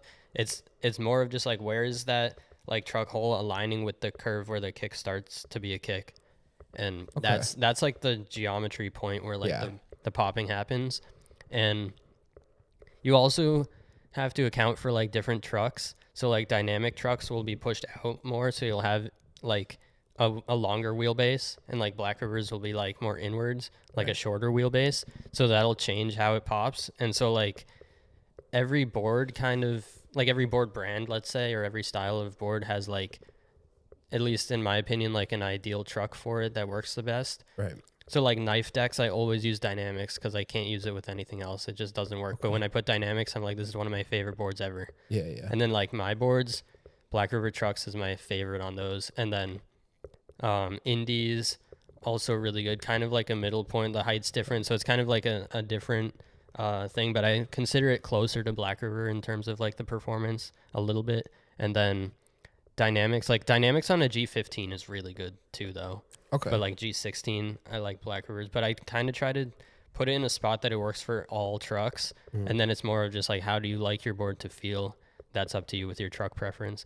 But yeah, a lot of people are making fingerboards that look really good, and then I use it and I can't do any like tricks on it, or I have to try harder than normal. Yeah. So that's why I wanted to tell people, like, try to put your trucks in the right spot. Don't just like put it in the middle of the board. Like sometimes they're so far in, and it's like, it's kind of a shame because it's like, if you put all that work into making a board and it's like nicer than the quality that I can even do. Like some of the boards are just like so nicely made, and then it doesn't work, and it's like, so close. Like, I want to see people make boards even better than mine. So like, if you can, go do it. Like, and that's a lot of times the missing piece, I think.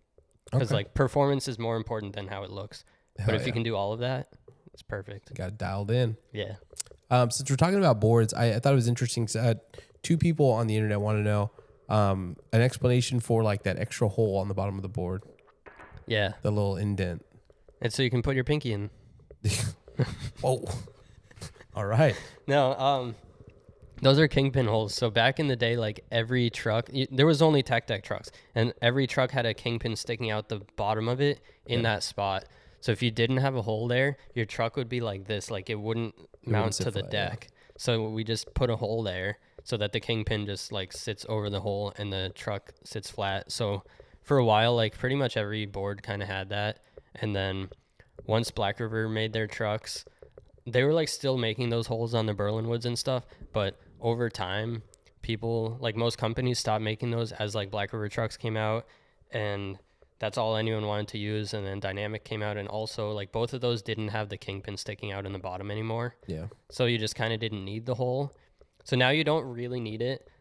And I stopped doing them, and like a ton of people were complaining. So I was like, all right, I guess people do use some other brands of trucks or whatever. Maybe the Kingpin sticks out, or like sometimes if you have it inverted and you tighten it a lot, it'll stick out down into the board a little bit. Yeah. So there's still sometimes a use for it.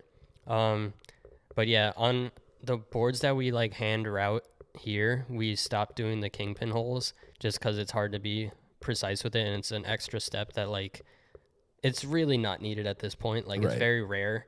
Like, I don't know, out of a few hundred boards, maybe one person would complain that there's no Kingpin holes. So now I just show like, you know, our standard size that's like CNC machined, it's going to still come with the Kingpin hole. Yeah. But all the special sizes we do, it's just like no Kingpin hole because you probably don't need it. Like there's no 36 trucks that needs a Kingpin hole anyways. So why does a 36 board need to have Kingpin hole? Stuff like that. Makes sense. Talk to me a little bit about FlatFace graphics. What do you go to for inspiration when it comes to FlatFace graphics? Do you have any like stand out to you as favorites, or what are we talking about? Everything and anything. Over the last year, I got a few hundred different graphics that I re-released or made new, like just an insane amount of graphics. And do you make the graphics yourself? Some of them. Okay. Some of them are different artists, and like I'll pay the artists, or a lot of them I'll make myself, and some of them, they're just like really random sometimes, and then some of them are like more iconic.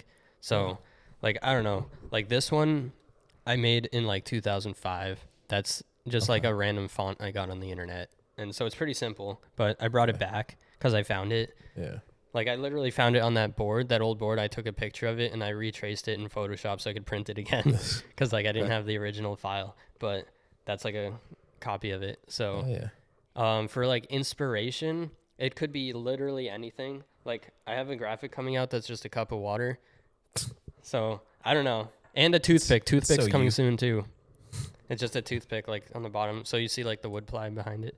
That's Mike, man. You can do anything you want as a graphic. Like anything you look at. Like remote, make it a graphic. Microphone, whatever, like things Capybara with amber glasses that said Daddy Mike next to it. Make it a graphic. You did, and I made it on a board. So. Yeah, that's true. We just saw it. Since we're talking about graphics, talk to me about AI. Not just in graphics, but in fingerboarding in general.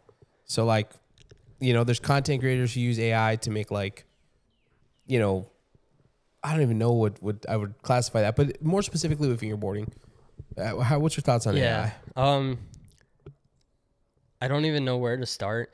Like, there's some cool things about AI, like sometimes, but you know, if you can use it to like, I don't know, do some research, and then you have to double check the research after anyways, because it's wrong half the time. Like, I don't know, it's still being developed and it's getting a lot better and stuff.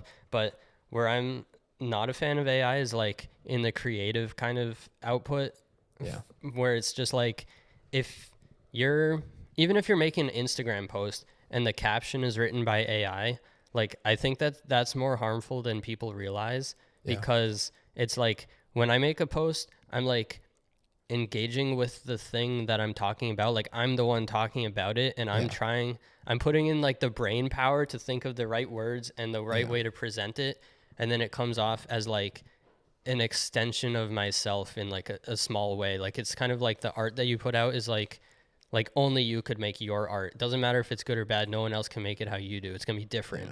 And so I think even words are the same. So it's like if you're describing stuff or talking about stuff, it's like, I just think it's important to be communicated by a person instead of by a computer that, you know, a computer can do it, and it can do it. Mashes everything up. It can do it well. Some of them are really like, you know, it's interesting info, it's accurate, it's whatever, but it's like, that's not the point. The point is like that it's not human, and it's, I think it distances the actual creator from their content too. So like, if you just wrote an AI summary of this interview for your description versus if you either watched the entire interview again or thought deeply about it and said, what parts do I want to highlight in my write-up?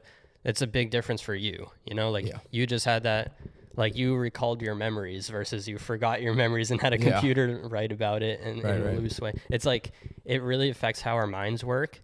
And it might sound a little crazy because like, why does it matter? But I really think that stuff matters.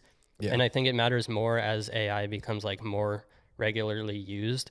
So it's like, if you just use it once in a while, you probably won't notice a difference in like your brain, you know, like you're going to be the same. But it's like, if you depend on it all the time, it's going to change the way that you think and remember things, and how much effort you're willing to put into something before you give up and let the computer do it. And certain things, like, you have to explore it and put the effort in yourself in order to do it. Like, it's just a deeper level of doing it yourself versus outsourcing it to a computer that can do it. Hell yeah. So well said. Yeah.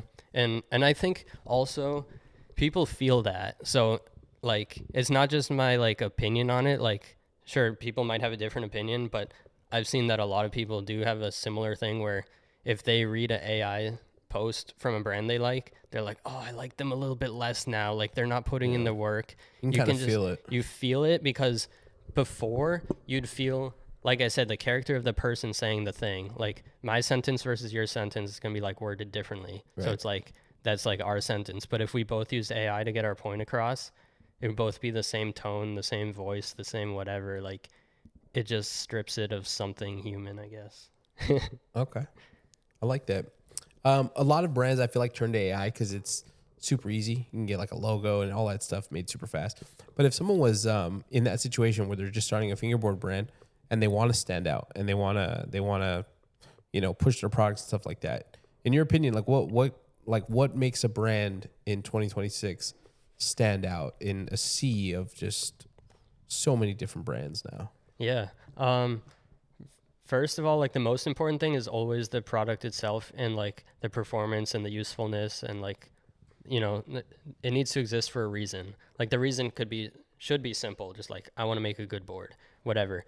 But you got to start with something like that just so your intentions are, like, aimed at the right thing. And then from there, it's like, from a branding perspective, like, if you use AI, most people are going to turn away from your brand. They're not going to trust it. They're not going to know who's behind it, or, like, I don't know. It, like I said, it creates this distance. Yeah. So it's like, either do the wording and the art yourself, or, like, find a friend who can help you, or pay an artist, or whatever you want to do, whatever your idea is. Yeah. There's ways you can make it happen that are less of, like, a shortcut and might cost you more time or money or whatever, depending on your approach, but it will make something that is more recognizable, meaningful, and ultimately, like, you got to give it your vibe, or the vibe that you think of as your vibe too. Right. Versus, like, if the AI just makes all of it up for you, it's not you anymore. Right. I mean, very distantly it is, because you had to type in the thing. You had to prompt, think of, but it's not quite the same as, like, you could think about it for 3 weeks while you're living life. Be like, what do I want my brand to be? Yeah. And, like, then it's going to be you. That's your brand now. 100%. Because you put in the thought, the intention. There you go. God damn. Those Mike spinning facts. Let's talk about this. We talked about FlatFace boards. Talk to me about wheels. So, I mean, obviously, when it comes to making fingerboards, that's, night and day compared to making wheels, figuring out how to do it, how to get a machine and stuff like that. What was that thought process when, I mean, because, the decks came first, but what were those first, couple, like, what was your mindset when you're like, I'm going to make a wheel? Yeah. So my dad's an engineer, and he had, like, a box of parts for, like components that he created and gets made and puts together and all this stuff. It's like electrical engineering stuff. And there was these circles in there, and I was like, this is almost a fingerboard wheel. I was like, what is this? Like, I could literally put it on and it would work. Like, it wasn't quite good, but it would work. Yeah. And so I saw that, and I was like, if he can make this, then he can teach me how to make this and make it, like, change the shape a little so it fits, and then it's like perfect. So I just asked him, and he was like, you have to, like, create your design and just make it. Like, he we just went for it. Yeah. And that's how, like, the FlatFace wheels were born. And then it was, like, just tweaking the dimensions and the materials, like, trying different materials out. And it's really cool because it's all, like, what's it called? Like, aerospace and, like, defense people that, like, machine everything. So it's like super high tolerances. Yeah. So, like, the circle, like, literally my wheels was, like, the roundest thing that I had at that time, because it was like Tectic wheels weren't really that round. They were, like, molded plastic, and they had, like, a little bump on them from the molding, and, like, another like, this was just, like, a machine perfect circle, and, like, you ride in and it's like, oh my god, it's so smooth, I can't even feel it. Like, that's wild. It's just a different level. And Yeah, it all just grew from that process, basically. Do you ever feel a little bit overwhelmed by the amount of materials and wheels? I mean, because how many G's do you have at this point? I don't feel overwhelmed. There's a lot of them. I think it probably overwhelms other people though. Like Yeah. knowing what all the wheels are, which ones do I buy, which one am I gonna like, which one should I not get, like, because each material has its own feeling. Yeah. So there's different colors and materials, and then each shape has different dimensions to it, and like will change how your setup performs. So I gotta make a video like 2 hours long about all of Yeah. that to really, but like I could probably start making some short ones to explain it in a quick way. Like if you want your setup to sit higher, get G8s, and if you want it to sit lower, get G6s. And here's why. Like I could probably go into more of that soon because I've been kind of thinking like I need to explain this stuff from more angles. But we do have on the website the dimensions of each shape. If you click like FlatFace and then wheels, and then you click like G1, G6, G4, whatever, it'll show you the dimensions on that product category page. Yeah. So you can see the size, because a lot of people ask me to do that, and I'm like, it's been on the site for like 2 years. Yeah.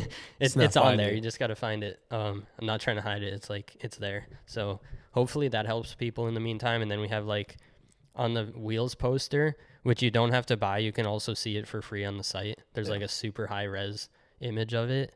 You can see the materials guide at the bottom, and it goes left to right, like softest to hardest. Okay. And it's all the materials with like showing the color and like a little 2 sentences about each one. So I think with all that, people can like figure it out. But yeah, you have to take a few minutes and look at it. Otherwise, just buy G4s. Everybody loves G4s. It's like the easiest place to start. It's good on every fingerboard. You know what's crazy when you say that everyone loves them is I feel like recently you did the J wheels drop again. And that was insane. Like that.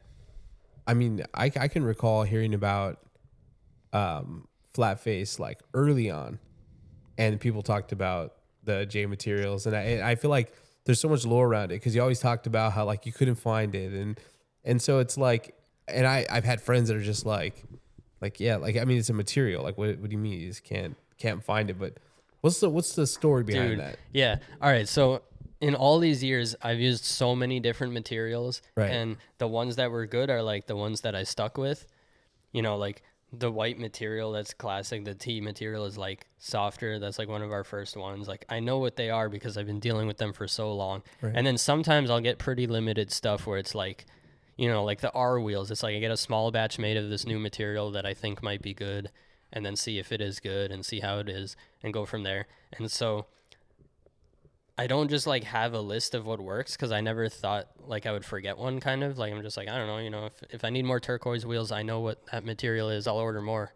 And then for whatever reason, like the J wheels, I didn't like them that much at the time when I first made them because I didn't like how grippy they were, because I really like less grippy wheels, and they were the most grippy FlatFace wheel at the time. Okay. So, you know, I made a few batches and stuff, and then we didn't make them for a little while, and I kind of like forgot about it for a few years and whatever. And then like I started noticing that people were asking for them and like a lot, and then they were selling them like $150 a set, and I was like, those are those wheels that I didn't care much about, huh? And then I was like, maybe I had something special there and I didn't quite realize it. Yeah. So then I started going through like all the different materials that I've ordered, and there's a lot of them. Like what people don't see is like sometimes I spend $2,000 on a new wheel and it doesn't work out and I just have to throw it out. Like there's a lot of batches of materials and machining and trying stuff that never sees anything. So like when we do come out with a new wheel, it's like a big deal. But do you have a favorite or least favorite wheel you've ever put out? Yeah, my favorites are just like the D and the A materials. So D is just white or black, like standard hardness, like similar to this kind of. And then the A is like the turquoise material, which is like one of the first colored materials I got. And it's like slightly softer, and they're both not grippy at all. So like they don't get in the way like of doing tricks. Because I find like the grippier wheels just make it harder to fingerboard for me. Right. So the J material. So then I was like, all right, I got to make more of these. People want them. And this was like a few years back when I started realizing like, okay, these wheels have like a cult following or something. Like I need to bring them back. Shouldn't be a big deal, right? And so I thought I knew what the material was. I ordered a ton of it because I was like super sure. And then they come in and it's the clear like Z wheels, and I was like, oh, that was wrong. And Yeah. then I was like, all right, let me try again. Let me look again. And so I was like, all right, for sure, it's got to be this one then. Again, wrong thing. And this keeps happening like a lot of times. And then so I'm like looking through all my history of everything I've done and stuff, and just like it wasn't there somehow. And like so much stuff was there, and that wasn't there. And because I use like different sources for materials, and like I document certain things well and other things I didn't document. So I just never wrote it down. And I just like really That's crazy. just couldn't figure out what was this random material that I found many years ago that made this wheel that was, and yeah, it took me a long time. And I finally found it in like the super deep depths of Gmail, which by the way, I found like 5 times that was not the right one. And every time I thought it was the right one.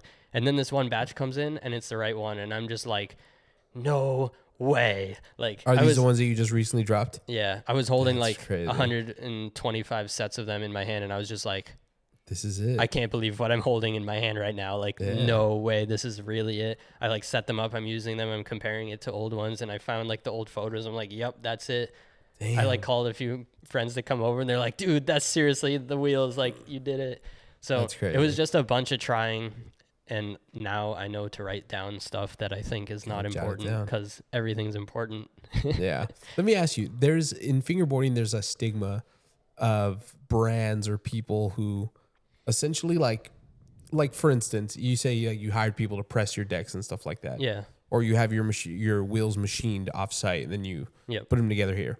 I feel like there's a stigma with certain brands and stuff like that when they don't make their own boards or when they don't make their own products and stuff. Do you feel like that at all applies to FlatFace when it comes to the way you do, like the way you have your wheels set up and the way you do your decks and stuff like that? Right. So for me, I do things in a way that I think is proper. Otherwise, I wouldn't do it because I would feel bad. So, for example, like you could call it a manufacturing chain, right? There's multiple people doing different steps, but they're all like fingerboarders with the exception of my machinist, because he's running a $200,000 lathe and he's a aerospace dude, but he's even local too. So it's like everybody's involved in a pretty connected way. And like, so the people molding my boards, it's like, it's not like I approach a wood shop and I'm like, here, make these for me, bye. It's like, I have a fingerboarder mold the wood that I ordered to their house off my computer, and then I'm like ordering the wood, they're pressing the boards with the molds that I made. I told them like specifically how I do it with the vise and blah blah blah. They send them back to me, and then it's like, we do the next steps here. Either we route them here, another fingerboarder routes them, or I send them to the machine shop that does the wheels and they cut them out with the CNC. So either of those steps is like, it's not too far. It's not like, I would feel wrong if I like had, let's say, somebody else from start to finish make the whole board and I had like nothing to do with it. Okay. For me personally, that would be too much. And I know everyone has their own opinion on like, does one person have to do every step, or does it have to be just fingerboarders, or can it be a factory in China? Like all the different opinions are valid for different situations. So it's like, if I was trying to create like a budget complete or something, it would be a different story where it's like, all right, if somebody wants to do the whole process, like it's for a beginner. And it's like people who do that, it's like, I don't disrespect that process. It's not for me personally, but it's like, I see the need for it and I think it's okay.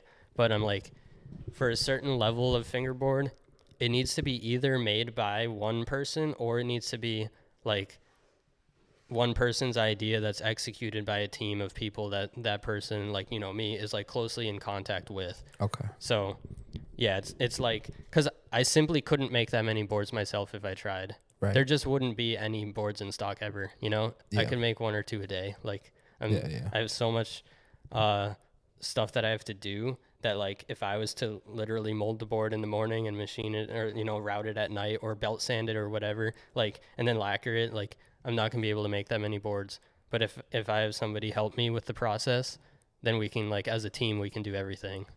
I feel that. So yeah, that's just my take on it. But I like that. Yeah, there's a lot of people doing like different iterations of that right now, where it's like there'll be a team of 2 or 3 people making the boards for a company, and it's usually like under the supervision, I guess you could say, of like whoever created that company. And so it's like being done their way with their stuff, but it is a team of people. And I think as long as everybody's like on the same page, then it works out really good. Heck yeah. I want to, and there's still a ton to talk about, but I want to transition a little bit to talking about Blistered, because that's something that was, I mean, was it last April that you and just over a year ago now. Okay. And the reason I ask about Blistered is because, so with FlatFace, the wheels are all machined off-site, and they come here, and then they're put together, but Blistered poured, right? Are they poured here? Where they poured? Or still off-site? But I pour them down the street. Yeah, right. Down the street. Exactly. Yeah. Where are the coordinates to where you pour the wheels? Yeah.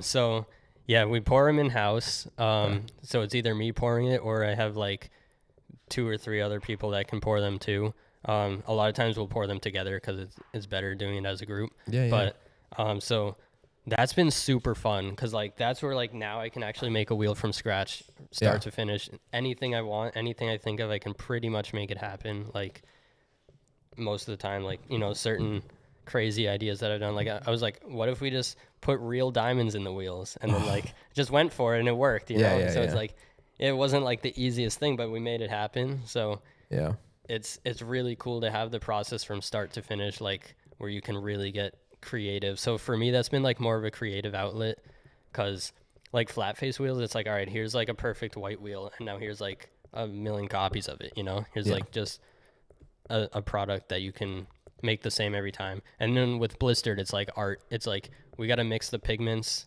and pour it in ourselves, and it's like we could pour it in different ways to make different designs and stuff, and it's like we're never going to make the same swirl twice because we can't. It's like too hard. Like, so everything in Blistered is super like special and limited, and like most of it I've poured, some of it a couple other people poured, but it's like we all, and then after the pouring there's other steps too, so it's like super handmade. Like there's a lot of labor that goes into those, and the amount of wheels we have to throw out is insane too. Like we're super picky on like how perfect a Blistered wheel has to be.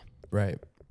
Talk to me about the decision though because for those listening at home that don't know the lore behind Blistered, like originally that was a company started by Bailey. It was his own thing.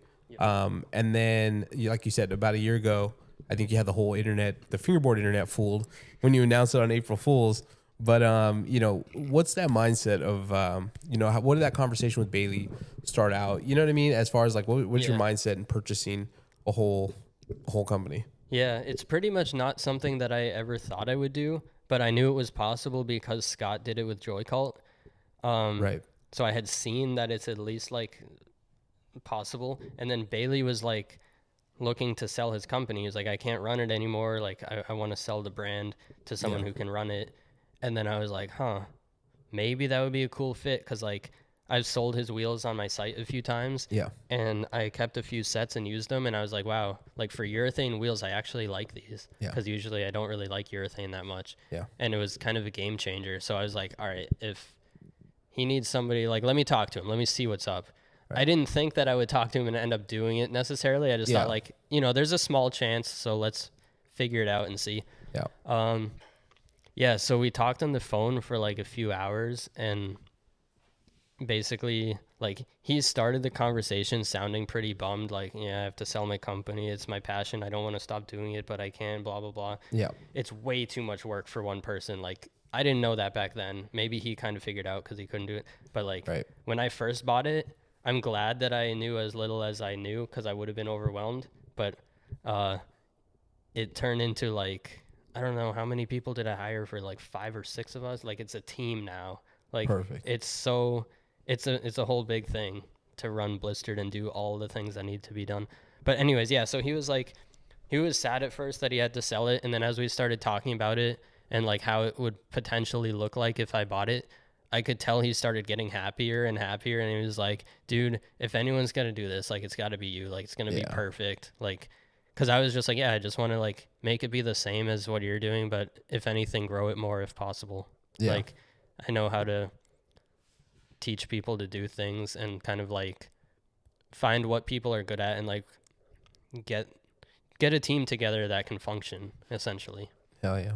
So was that the same kind of like mindset? I mean, because also too, you just announced that you essentially took over Duck Decks from Savannah, and so now it's kind of like, you know, a trend going on. So it's almost like, what was the thought process behind that one? You know, did Savannah come to you? That was crazy. So I just messaged Savannah and I asked her if I could buy a restock of tape for the website. Right. And then she was like, "You want to just buy the company?" Just and I was that. like, "What?" Yeah. I was like, "Really?" And then, that one went really smooth though. Like we talked about it for a little bit. She was like, "Yeah, I'm just too burnt out. I can't really do it. It stresses me out. It takes the kind of fun out of fingerboarding. Maybe like it's just too overwhelming." Right. So she just wanted to sell it, and I was like, "Sure, let's do it." And then it took, I don't know, a couple of months to get everything together and everything over here, transferred over and learn everything. And like, it was super smooth and it's awesome. Every time that we talk, she's like so happy because I'm like, "Here, look what I did. Like I brought back this product you told me about," or like whatever. And it's just been like so awesome because what she built is like really cool, super creative, and was kind of just like not being pushed to its full potential because it was too much for her, you know? Right. And so it felt really good to like be able to kind of like revive it and stuff. And yeah, just like put my hard work like into it and just see it kind of explode really fast. Yeah, because that was out of nowhere. Yeah. I remember seeing the post and thinking like, wait a minute, like, what the heck? You know what I mean? And so, and it's funny enough, I think I messaged the page and I think I said something about the pod or something. And you wrote me back and you're like, "Oh, this is Mike." And I was like, "Mike?" Like, again, Mike? Yeah, Mike. You're here now too? So there you go. So what's the next brand you're going to be buying? No. Yeah. Right? I'm not going to say I'll never buy another brand, but right now it's like, I don't know if I could run a fourth brand because it's a lot of work to do each one. Yeah. And yeah, it just depends. If there was something that made sense, I would consider it in the future. Would you buy not the actively Bigspin? looking. I can't buy the podcast. Come on, dude. Please also $50. You know it, Jake. $50. Like, hey, man, it's an investment. You know what I mean? Yeah. My favorite thing to tell Jake is like, I'm going to hold up a sign that says like, "Kill me for $12" or something like that. Dude, people are crazy. I wouldn't do that. You don't know what's going to happen. No, I wouldn't hold the sign up because I would want more than 12. Maybe like 1,200. But who does the money go to? You know, like, you can't do that. I don't think things that far ahead, Mike. I don't know who's going to spend the money. All right. This is weird line of questioning. Let me throw that idea out. Right. But listen, offers on the table. Okay. For the podcast or the other thing? No, I'd let you off me for $12. No. But that's just the Mike special. If it ever came down to it. Anyways, Dude. talk about. Whoa. Not good. Reel it in. All right. Listen, let's talk a little bit more about Rendezvous, right? Because I feel like it's important to acknowledge the fact that that's why we're all here, right? I thought we were here for the ginger. Wait, is it time? No. I think it's time. It's definitely time. Okay. Ginger cube with sugar on it. Go ahead. And We'll come back to the Rendezvous questions. Give us a little intro on what this is. yeah, it's just a snack. I just like to have these. You know, it's a nice little boost of energy. Yeah. It's just ginger. It's good for your stomach. It's healthy for you. So some of these are really tasty, and then some of them are just randomly spicy. And sometimes the randomly spicy ones are very, very spicy. And usually they're not. Usually they're good. So it's fun every time. So let's try some. Let me see that sack of nuts. Let me see. Let's see. No way. What is like a gummy? Almost, yeah. Listen. I it's will. ginger, though. I will it's like have the one. Plant. If you have one, and Yeah. Jake and Christian have one. Yeah, everyone has one. Luca, right. you get one too. Everyone gets one. Let's Christian, go. come get one of Mike's nuts. They're not nuts, dude. Yo. You know what ginger is? Yo, it smells insane. I'm saying nut because I'm not eating that, Mike. No, you got it. It's I'm good. not eating that, Mike. I'm telling you, it's good. Organic, I eat these every day. crystallized ginger. It's ginger with sugar on it. That's it. Like, you could have ginger in like a soup or a tea or something. Okay, It's I'll like get the a same small thing. one. Yeah, take a small one. Should I go with like a? Let's see. There's no way I'm eating this. There's no way. This is insane. It's Go not ahead. insane at all. No, I it swear. is super insane. I'm gonna break it in half, No, just go for it. Look. bro. I'm gonna yak on the pod. That'll be a first. You'll be fine. You want one? There's no way. There's no way this is happening. This might be a first. Pod on the. I like ginger on like my food occasionally when it makes sense. Are you gonna film me just in case, Mike? I'm already halfway done with mine. Do we go already? Do we go? Whatever. Doesn't matter. This isn't even a thing. You gotta get the chewing sounds. The sugar makes it so much yummy. Right? That's You got water if you need it. I had to just howl, bro. I'm never doing that again. And on that note, I'm offended. The podcast is over. I have no more questions. Dude, it wasn't that bad, was it? It was bad. You're not even sweating. I would never do that I don't again. see any sweat. Well, yeah, I mean, because I'm sitting down. And if I was No, sweating, if you get a hot one, like, honestly, got a I don't medium think that was a hot one. I don't know how to describe that. That was just the worst. Like, whoa. yeah, man. I'm not a ginger guy. All right. I mean, you probably think What did you otherwise with guys the think? beard, but Pretty good. there's no way. There's no way. You know what? Another one. You know what? Listen, Yeah. listen. There's no ways to need another one. We have to get. No, they are good. Listen, Of course, you guys can have. Dude, We I have- eat them because they're good. we not have 'cause to they're get bad. Bean Boozled and make Mike try that. What is Nah, bro. Bean Boozled. it? Beans? So yeah, so jelly beans. So you. Oh, is it like fart Some of- flavored or something horrible? Yes. So which one did we all almost puke on at the 24-hour stream? Was that old Band-Aid? Used Band-Aid. Band-Aid How flavor? did someone? No, used Band-Aid. How did someone figure that out? I would hate to be It's that terrible. person. There's no way you guys like that. Yeah, they're good. They're glazing you, Mike. No, This dude, is they're glazing right now. when I'm fingerboarding with a bunch of people and I have the gingers, everyone's like, "Give me one." I swear. Maybe there's- not everyone. there's Maybe no just way. maybe like 3/4 of the people. That's all. crazy. Mike, I'm gonna keep eating yours, Mike. I need those. Don't finish them. There's no way. I feel like you guys are trolling. You guys did not eat the same thing I eat right now. Dude, I'll like bring those in my pocket in a bag, like to like a fingerboard event and Nah, be eating man. them. Like they're awesome. Bro, I lost my train of thought. I'm gonna start interviewing Christian right now. We have chips too if you want something else. No, I'm good. I'll regain my composure. All right, I'm going to sleep now. Yeah, you know what? As long as you're on film, we got it. Yeah. I'm loving the FlatFace socks, bro. Thanks. I'm telling you, man. Who's ordering the pizza so we can get that taste out of my mouth? All right. Let's talk Rendezvous. Yeah. Obviously, we're all here. We're definitely not here for the damn ginger. We're here for the ginger. Everything else man. is secondary Nah, to the man. ginger. They also have no soul. The ginger brings your soul back. If you feel like it's kind of leaving, just eat one of those and you're good. Nah, man. I've put worse in my mouth that tasted better. I don't know where I was going with that comment. Listen, Rendezvous. Okay. Now Yeah. I feel like it's something that like is just massive. One could say it's the most massive fingerboard event of all time. Maybe. I would say in the country it is for sure. I don't know if Fast Fingers in Germany is bigger. Maybe. Maybe. I know a close rival event, Shreddermania, coming up last Saturday of July in Southern California, but I'm just There's a just lot saying. of good events these days. Like it's crazy how Yeah, many like people show Shreddermania? up in different states. Yeah. Yeah. Shreddermania, dude. Use that clip. Let's Just keep me plugging it laying over down, and over.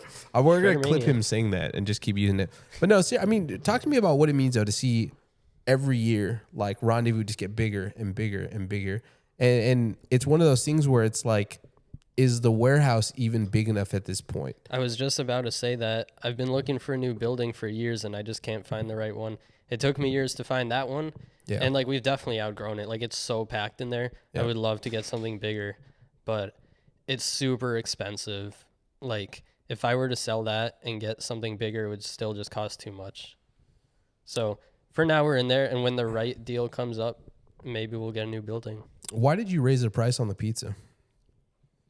What is it, $2 a slice? Listen, I was caught off guard last year. Okay, Were you? I run a tight budget, you know. Oh, and dude, and I got need to there. order the pizza like now. But Yeah. yeah, the pizza like got more expensive. Like for a while we were losing money on the pizza, and I was like, I don't need to make money on the pizza, but I at least would Wanna like to break break even. even kind of, especially like sometimes we end up with like 10 boxes extra and we just have to like give them out to people them out because to we never me. know how many people are gonna like eat pizza each time. So yeah, I was just like, I don't want to lose money on the food, so $2 Makes is sense. fine. Like All right. still pretty affordable, I think. Yeah, heck yeah. Do you have a favorite park? Tony Hawk's parking lot. Tony Hawk's parking lot. Yeah. Is that at the warehouse? Yeah. Do you know what's funny is I've been to the warehouse probably 3 times now. I don't think I've seen all the parks. There's just no way to walk around. Yeah. Seriously, I don't know if we may know a guy who can arrange this, but we may need to go down there and check it out before the crowds. I heard a rumor that place only exists at the Rendezvous, and then it just is wiped off the map. It doesn't exist, and then it spawns back. That would be crazy. I That would heard actually it. be super crazy. There's a lot of rumors surrounding FlatFace. Cool. We don't want to touch on a lot of them because a lot of them are PG or not PG rather, not PG. But, They're probably all not real because all I do is just fingerboard all day. But yeah, what do you think? Let me ask you something. Let's talk about this. I feel like there's a lot of. I feel like sometimes you do stuff, and I'm just wondering: is Mike trolling? Right? Like one time I posted, how I clean my grip tape, and you commented some shit about like I was not trolling. No. So you that one I wasn't. okay? Yikes! All right, you commented some stuff about like the microbial and the grip tape and stuff like that. Yeah. Yeah. Let's argue about it. No, I'm just kidding. I don't know. No, just kidding. But I thought it was interesting because sometimes I can't tell like if you're trolling. Like sometimes like Yeah, no, that's fair. I feel like when I joke, I sometimes am like kind of serious seeming when I joke about something or like. Because you've hit me up to have serious conversations about steak. Yeah. And no, I So love why it. would you think the other thing is a joke? Because I'm like, there's no way he's really hitting me up about steak. And then you are, and then I was impressed. Like we've even talked about like putting your phone down for a day, sunlight, how important sunlight is. Yeah. You know what I mean? So Yep. all this to say, the stuff like the glasses that people just kind of like associate with like, there you go, please put them on. Oh, bro. There it is. These Record things that, are Jake. crazy during the day. They're really for nighttime, Here, you but can like vlog the it clip. looks crazy right now. Outside is just like a burning ball of fire. It's like so orange. Like try this. You're not. Let me see. You're supposed to put them Am I on at putting these night. on? Whoa. Dude, you got to do the TikTok sound. I've got the magic in me. That's not a TikTok sound. That's a song. I know, but it's famous on TikTok, Mike, okay? Yo, this is... Why are you guys not wearing any clothes all of a sudden? Can you imagine? That'd be so fire. That's crazy, actually. Yeah, but at night it's not that drastic because it's dim and it's dark already, and it's chill, and your eyes adapt to it, so you kind of. And you were saying something about... I mean, on a serious note, you were saying something about like the... At night, it like helps you with like natural melatonin and stuff like that? Yeah, exactly. So your body produces natural melatonin, which is like what helps you sleep and recover your cells and all that stuff too. And so at nighttime when it's dark, like that dark signal tells your brain to make melatonin. And so now that we have like screens and lights 24/7, which like we didn't have till recently in like the terms of like human history, it's a new thing. So like the lights at night are just like reducing your melatonin production. Yeah. Maybe even stopping it. I don't know exactly how much, but it reduces it a lot. And so if you have bright lights or even just looking at your phone, it'll keep you awake. And then you go into bed and you're like, why can't I sleep? Why is it so hard to sleep? So if you either reduce your lights and screen time and like, maybe shut your phone off an hour before bed, something like that, and like read a book, you'll get pretty sleepy because you'll start producing more melatonin.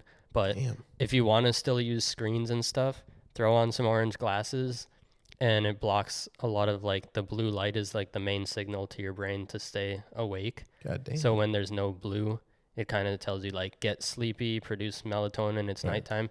Because like humans kind of like developed over time with like firelight at night, which is orange. So like the orange doesn't disrupt your sleep schedule. But like regular lights, like white light, blue light, is like the sky, the sun, that stuff like tells your body it's daytime. So it's like 2 a.m. you're on your phone, and like your lizard brain or whoever's in there, you're like biology is just like it's daytime, there's light coming in, and then you put your phone down and put your head on the pillow, and you're just like I can't sleep, or you're not sleeping that well or whatever, and it's because you're telling your like primordial brain that it's still daylight. I love that you said that right now. Primordial brain.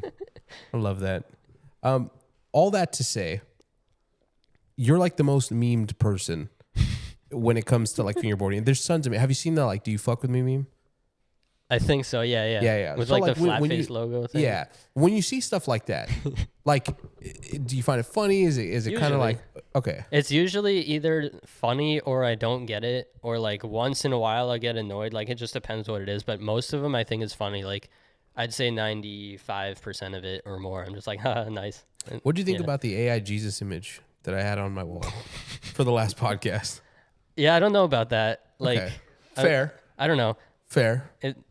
It's fine with me. You can do whatever you want, but I wouldn't do it. Fair. There's a lot of stuff that I've done that I've partaked in that I don't think you would approve of, Mike. Yeah, that's your thing. It's my prerogative. It's cool. All right. Yeah. Let me ask you this. I feel like a lot of people, especially since I've started following you, I feel like it's been tons of fingerboarding stuff, but I feel like lately you've been more open about like just like life in general. You know what I mean? And I feel like sometimes when you do Q&As, so many people like look to you for advice for like life stuff. You know what I mean? Like Yeah. how do you, and I feel like you embrace it. You know what I mean? I feel like you're really cool about that kind of stuff. Where does that kind of come from? You know what I mean? Where it's not just fingerboarding. Now you can ask Mike about like, you know, hey, I'm depressed. What do I do? You know what I mean? And you have Yeah. something to say about that. I think it's just because like I've had enough life experiences where I feel like there's some things that like, you know, maybe different things that I struggled with and then overcame where it's like, okay, now I feel like if somebody else needs the help, like I would like to share with them what worked for me in case it helps them too, kind of things. Or just like, I don't know, just like how if you're just talking with friends and like random topics come up and like sometimes you say something and it like makes a big difference in someone's life. So it's like, okay, like it's worth talking about things in general. Like doesn't have to be fingerboarding. If Right. you have something else you want to ask, go for it. If I have anything that I think is interesting enough to say or potentially helpful, I'll say it. And if I don't feel like it's appropriate to comment on or like I don't have anything to add to it, like I'll just be like, yeah, I don't know, or like not answered or whatever. But yeah, in a lot of cases it's like I always felt like I wanted to like help people, you know? Yeah. And like in one way fingerboarding helps people like a lot. Like I've seen some really cool stories, but in another way it's like if there's more things I can do to help people too, why not? And it's like somebody could ask a question and I answered on my story and then like maybe 40 other people had the same question but didn't know they could ask me that. Right. For example, they're just like, oh, I thought that was like too random. Why would I ask a stranger for help with that? But it's like, Yeah. if my experience on it like helps even like one or two people, like I feel like that's super special. And like people have told me that like, yo, keep doing those because it helped me on this or whatever. And like, I don't have everything figured out or whatever, but I'm just like, Yeah. I feel like I have enough things where I've like grown on them and learned things where it's like, I have at least something to share on various topics that like could be interesting for people. So I like doing it. Like I like having deep conversations and stuff too. So I don't know. It's just like, it's all part of the same thing. I love it. I love it. Listen, while we're still on the topic of memes and stuff like that, I know we talked about not doing a smash, marry, kill, which I think is a mistake. But I wanted to ask you about that. I've done almost 50 episodes now, and almost every episode we do a smash, marry, kill, and I tend to include you in the thing. And oftentimes you're doomed is a good way to put it. Yeah, I've heard a lot of those. Yeah. You take offense to it? Like, would you prefer to like? I mean, No, I mean, I I'm guess not gonna dine say in- offense, but like, I think anyone would say like they prefer not to be. So yeah, like, but then if you're not, it's oh, like, true, then, yeah. then you're cracked. The other you know what I mean? options, I didn't even think that far in it. I'm always just like, why did they always? I always I look at it would like- want them to choose Yeah. Mary because then it's saying like, oh, like there's something that I Yeah. like about this person. Oh, I never or, thought like, of that. You Yeah, know, more people but- should marry Mike. But You know? anyways, it's fine if they don't because I feel like a lot of them are people that I don't know super well anyways. Yeah. So it's kind of like if you don't know someone, you have less of a connection with them to begin with kind of thing. Okay. Like, I don't know. If it was like one of my super close friends and they were just like, yeah, kill Mike, I'd be like, dude, why did you say that? Like, you know? Yeah. But if it's just like, I don't know, somebody that I've only met a few times and the other two people is like their friends, I fully get it. So I'm not offended. It makes sense. Okay. I like it. Yeah. I wanted to put out a shirt that said RIP Mike, The No, I Bigspin don't do that. Podcast. Yeah, no, but Bad I vibes. thought bad vibes. Bad vibes. Yeah, maybe bad vibes. I just threw that out there. No, listen, I totally lost my train of thought with that one. Thank you, Jake. Oh man, no. So listen, a couple things. We have a bunch of questions from the internet that I want to start tying in now. Cool. Let me go ahead and pull this up here for you, okay? And while we're doing that, the one that comes to mind is someone wants to know what is your best, if you have like a favorite memory from your own podcast, like a favorite memory from an episode or something like that. Whoa. There's a bunch. Yeah. I don't know. It's hard to pick one. But like one of them was like when me and Henry did a podcast, we went for so long and then like we wanted to just keep going, but I think it was like, I don't know how many hours it was, like 2 or 3 or 4 or something, but I just remember like we just went for so long and it was just like an unstoppable conversation. Like we just couldn't quit. Like, damn. So yeah. And then like, yeah, there's been so many cool ones, just like when people travel from different places and it's just like getting to know, like Tim Hurley is another cool one because I feel like we've known each other since like the Driveway Rendezvous 2 or 3, which is so like maybe 2007. Yeah. But every time we hang out, we're just talking about fingerboarding stuff the whole time.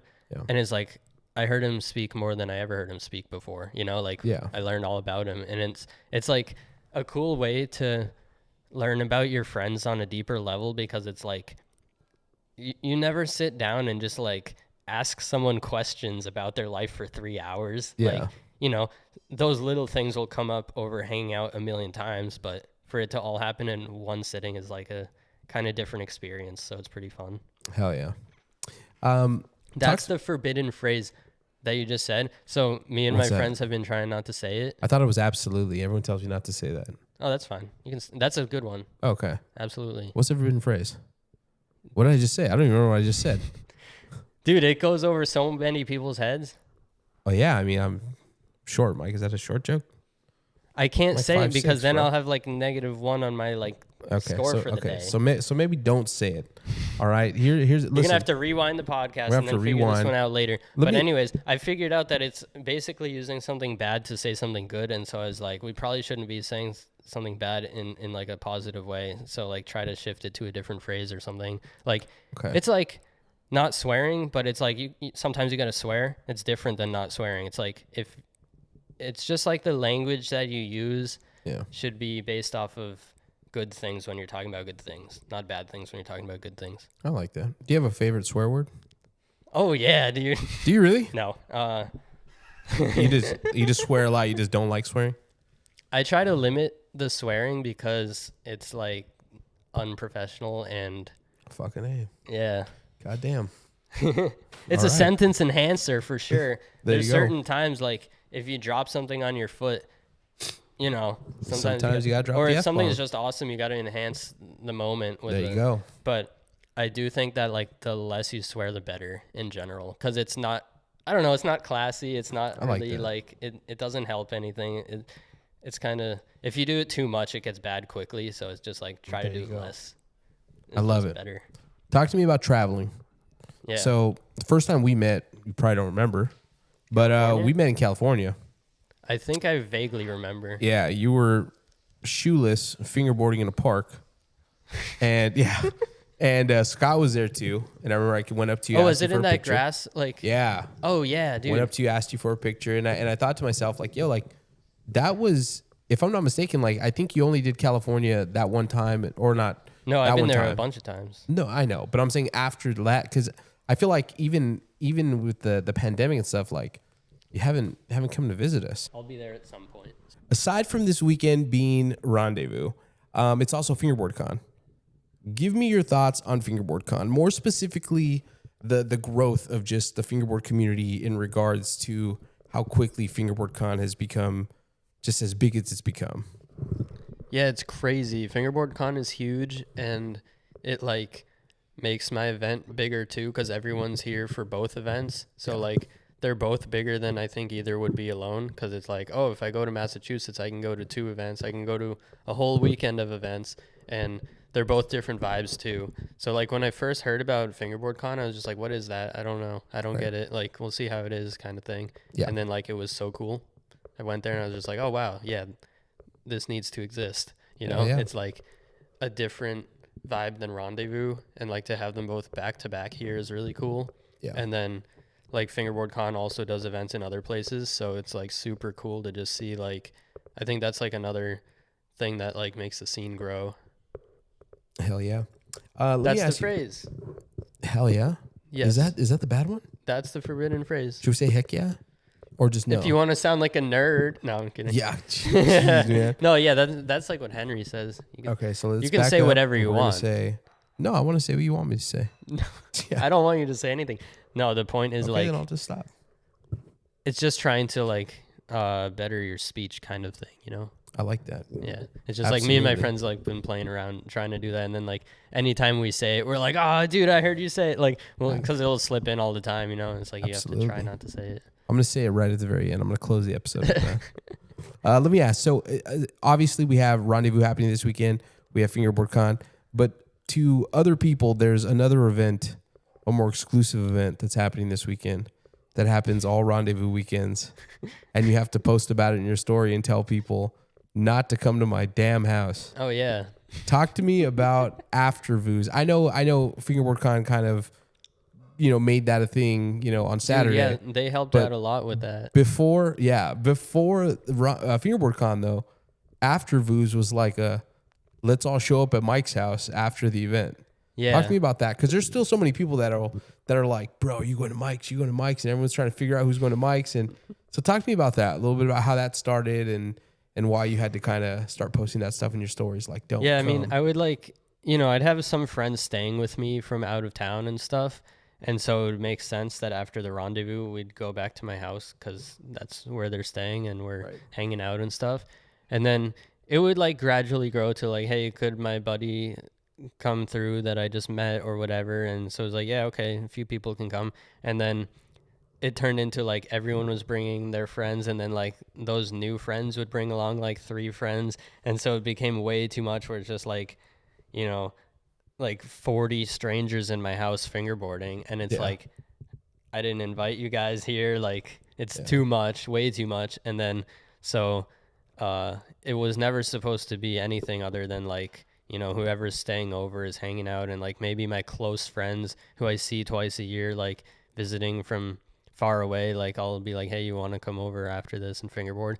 So yeah, like once a lot of random people started showing up, I just had to kind of remind everyone that like, you don't just like go to people's house that are like not inviting you. It's crazy. You had to remind people of that. Yeah. I mean, it kind of grew naturally from just like, hey, can my friend come, to like, 50 people bringing friends each. And then it's like, all right, we can't do this anymore kind of thing. Yeah. And so now it's just like, we either don't do anything because like now the Fingerboard Con is going on. So it's like, we can all just fingerboard there. Right. I can go home, take a nap, and then just go fingerboard there and like not have to worry about people visiting my house and stuff, like, right. Like people get the message because I said it a few times on Instagram, and just a reminder, like I'm not like throwing a party or an event at my house. Right. It's just like, if you know me and I told you to come over, then that's different. But other than that, like, shouldn't be strangers in my house, really. No, really. One of the first times I went, I remember thinking like, I would not want all these fucking people in my house. You know what I mean? Yeah. And like, also I was like more shy. It was everywhere. Yeah. You know what I mean? Like there's people just everywhere, and I'm thinking like it's, almost midnight. You know what I mean? There's everyone's just going. I mean, it's like super fun also, so I didn't want to just like end it. So it's tough. But it got to this point where I was like, all right, I'm being like too nice. People like breaking my stuff and like making a mess and like eating sweet potatoes. Yeah, not necessarily cleaning up after. So it's like, and it's just so loud and so crazy, and it's like not even people I know anymore. So it's like, all right, this needs to like go back to what it's supposed to be. Just like whoever's sleeping at my house because they flew in from somewhere, like they're welcome, obviously, but not just like random people. So it's really cool that we have other places we can fingerboard now. Kind of take some of the load off. Fingerboard Con really helps with that a lot. It's real nice. Heck yeah. Let me ask you about your social media side. Dude, I'm so happy I saw your cat. Yep, that's Eggplant. It makes me miss my 2 cats at home. Let me ask you about being a social media influencer. First off, do you consider yourself a social media influencer? No, I don't, but maybe, I don't know. I guess I might be one in some kind of way, but I don't consider myself as one necessarily. It's not the title that I would pick, but yeah, maybe in some way I influence people when I use social media, so probably There you a go. little By bit. definition. There you go. Listen, when it comes to growing the community, right? Because obviously that's the goal: growing the community, growing the hobby. What are steps, brands, and not so much even. But let's rephrase that. Not even brands, but what are steps fingerboarders in the community can take to ensure that fingerboarding stays, growing and stays fun for everyone and inclusive? Like, what could we do as a community to make it keep growing? I don't know. Like exactly what we're doing now seems to be going really well because it's all growing bigger than it's ever been and it continues to. And I think overall it's like on a really good trajectory. And I would maybe encourage like people who have no events near them, like you can start your own event. Like Yeah. anyone can do it. Even if you don't have anything and no one knows you, like you can get people together and make it happen. So if you find people in your area that have, they don't even have to have parks. If people have ramps and you have some tables, find a community center you can rent out for like half a day or whatever you need to do. Yeah. Like anyone can make an event. So I think more people making events or even just meeting up at each other's house with like 5 people or something, like it can start that way too. But just doing it, like we're all doing it and more Yeah. people can jump in and do it. And yeah, it's You- crazy. You'd be surprised how many people don't realize that you don't need much. Yeah, know you what I don't mean? need much, and whatever you don't have, somebody around you might have, and be able Yeah. to team That's how up. the whole Sunday sessions thing started. It was just like showing up at a park with, a park and just session. Yeah. You know what I mean? Yeah, it's awesome. Heck yeah.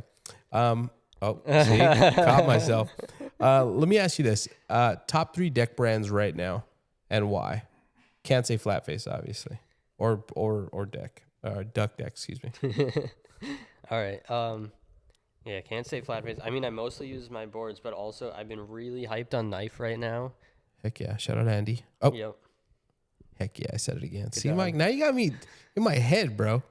It's okay. Dude, you can say it. I'm not telling you not to say You already it. policed me not to say it. No, I'm just telling you that me and my friends were trying not to say it. I wasn't trying to. I'm like- gonna happy that you try. want to join in, but I don't want you to feel like you have to. I want to be part of the in crowd, Mike. All right, cool. Invite me over later. But yeah, top 3 deck brands. All right, Not Knife. FlatFace. Knife for sure. Shout out to Andy. Snake House and Catfish, I would say. Okay. Yeah. Speaking of Snake House, do you know if my order is shipped? Just kidding. Yeah, a lot of people ask me that. I mean, all I can say is like Chris is making the boards and it's really awesome to see him like really he's working hard and he's getting them out and people are receiving them again and stuff. So Heck yeah. he's back at it and he's doing his best. It's very hard to make a lot of handmade custom fingerboards. Like every single one is made to order, which is Yeah. like And their quality. crazy. There's some of the best boards, which is why I put it in the top 3. Yeah. I'm sure like once he gets all the orders finished, things will be more smooth with all of that stuff. So definitely worth mentioning in the top 3. And for anyone new who's like scared that they got scammed, he's not a scammer. He just takes a really long time sometimes, like when there's too many orders. It's happened before, but everyone gets their boards. So you got to like really play the long, patient game. But it's just important to know that it's legit. And it's like one of the best boards you'll ever get. So it's like literally worth the wait. Like if I had to wait that long and the board sucked, I would be really mad.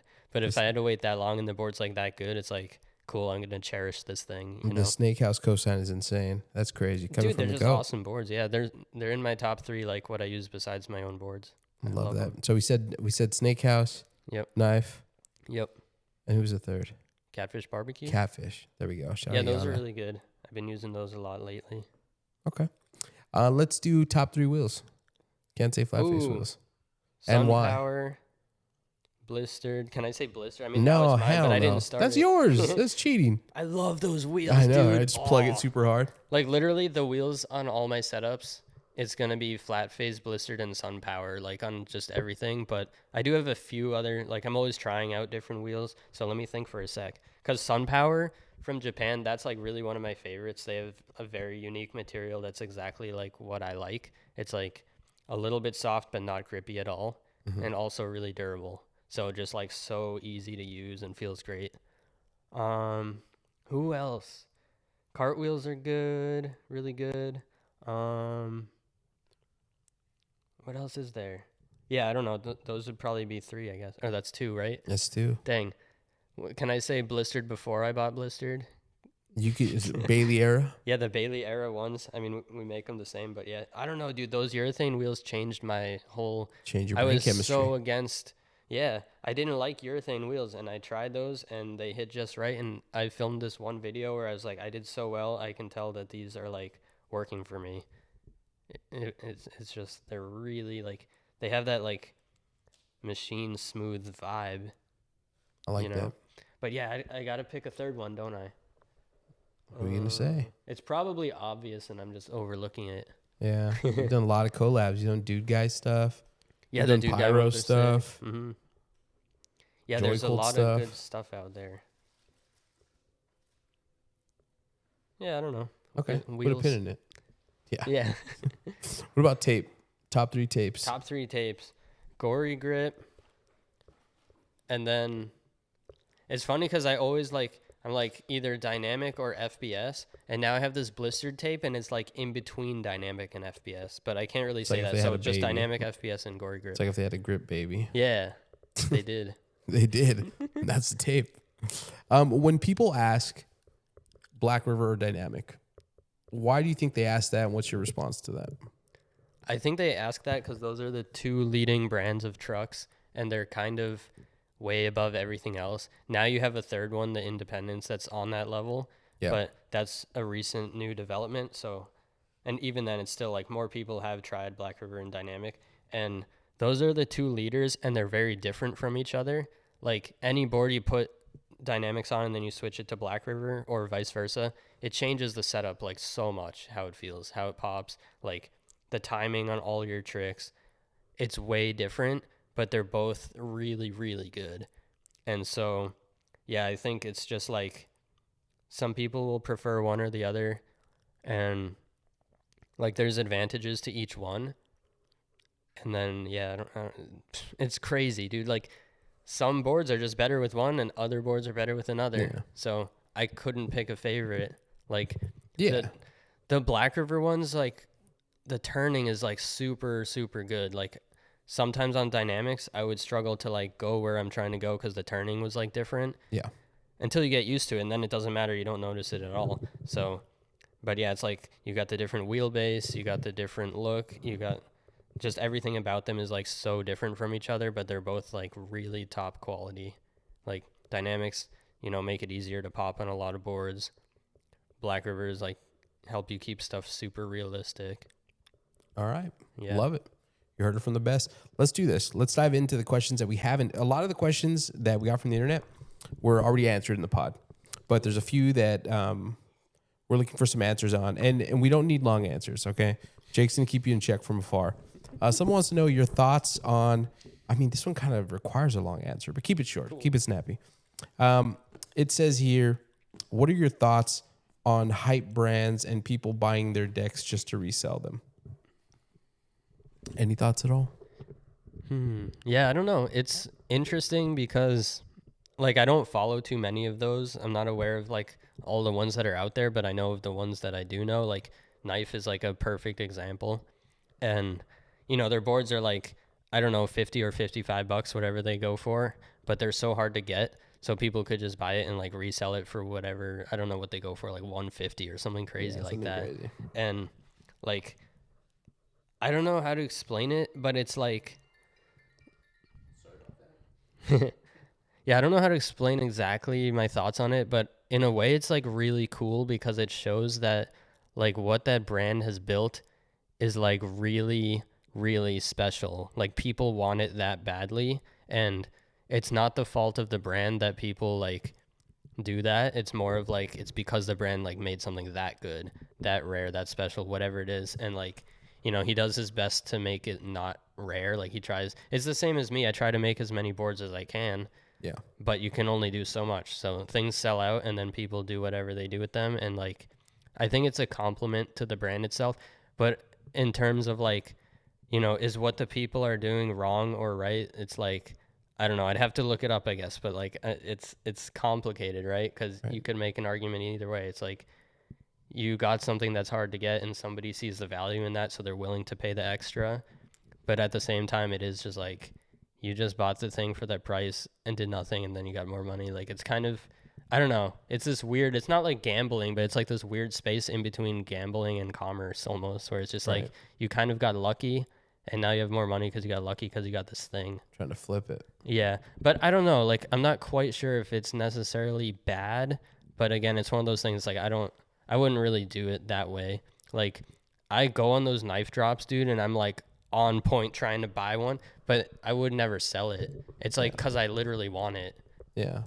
Because if I didn't want it, I wouldn't waste my time and try to make money on it, because like you can make money by helping people, like providing something that people want. And this is kind of just being a middleman to something people want, and it's pointless. So it's like, I don't know. Yeah, I guess maybe sit it out and let someone else do it, and you can find a different way to make money where you're providing something like unique to people that's like from you, or like solving a problem is a better way to make money than like just buying and reselling a thing like that the person could have just bought. So yeah, I guess I don't like it as much as, yeah, I don't like it that much, I guess, but it's there you go.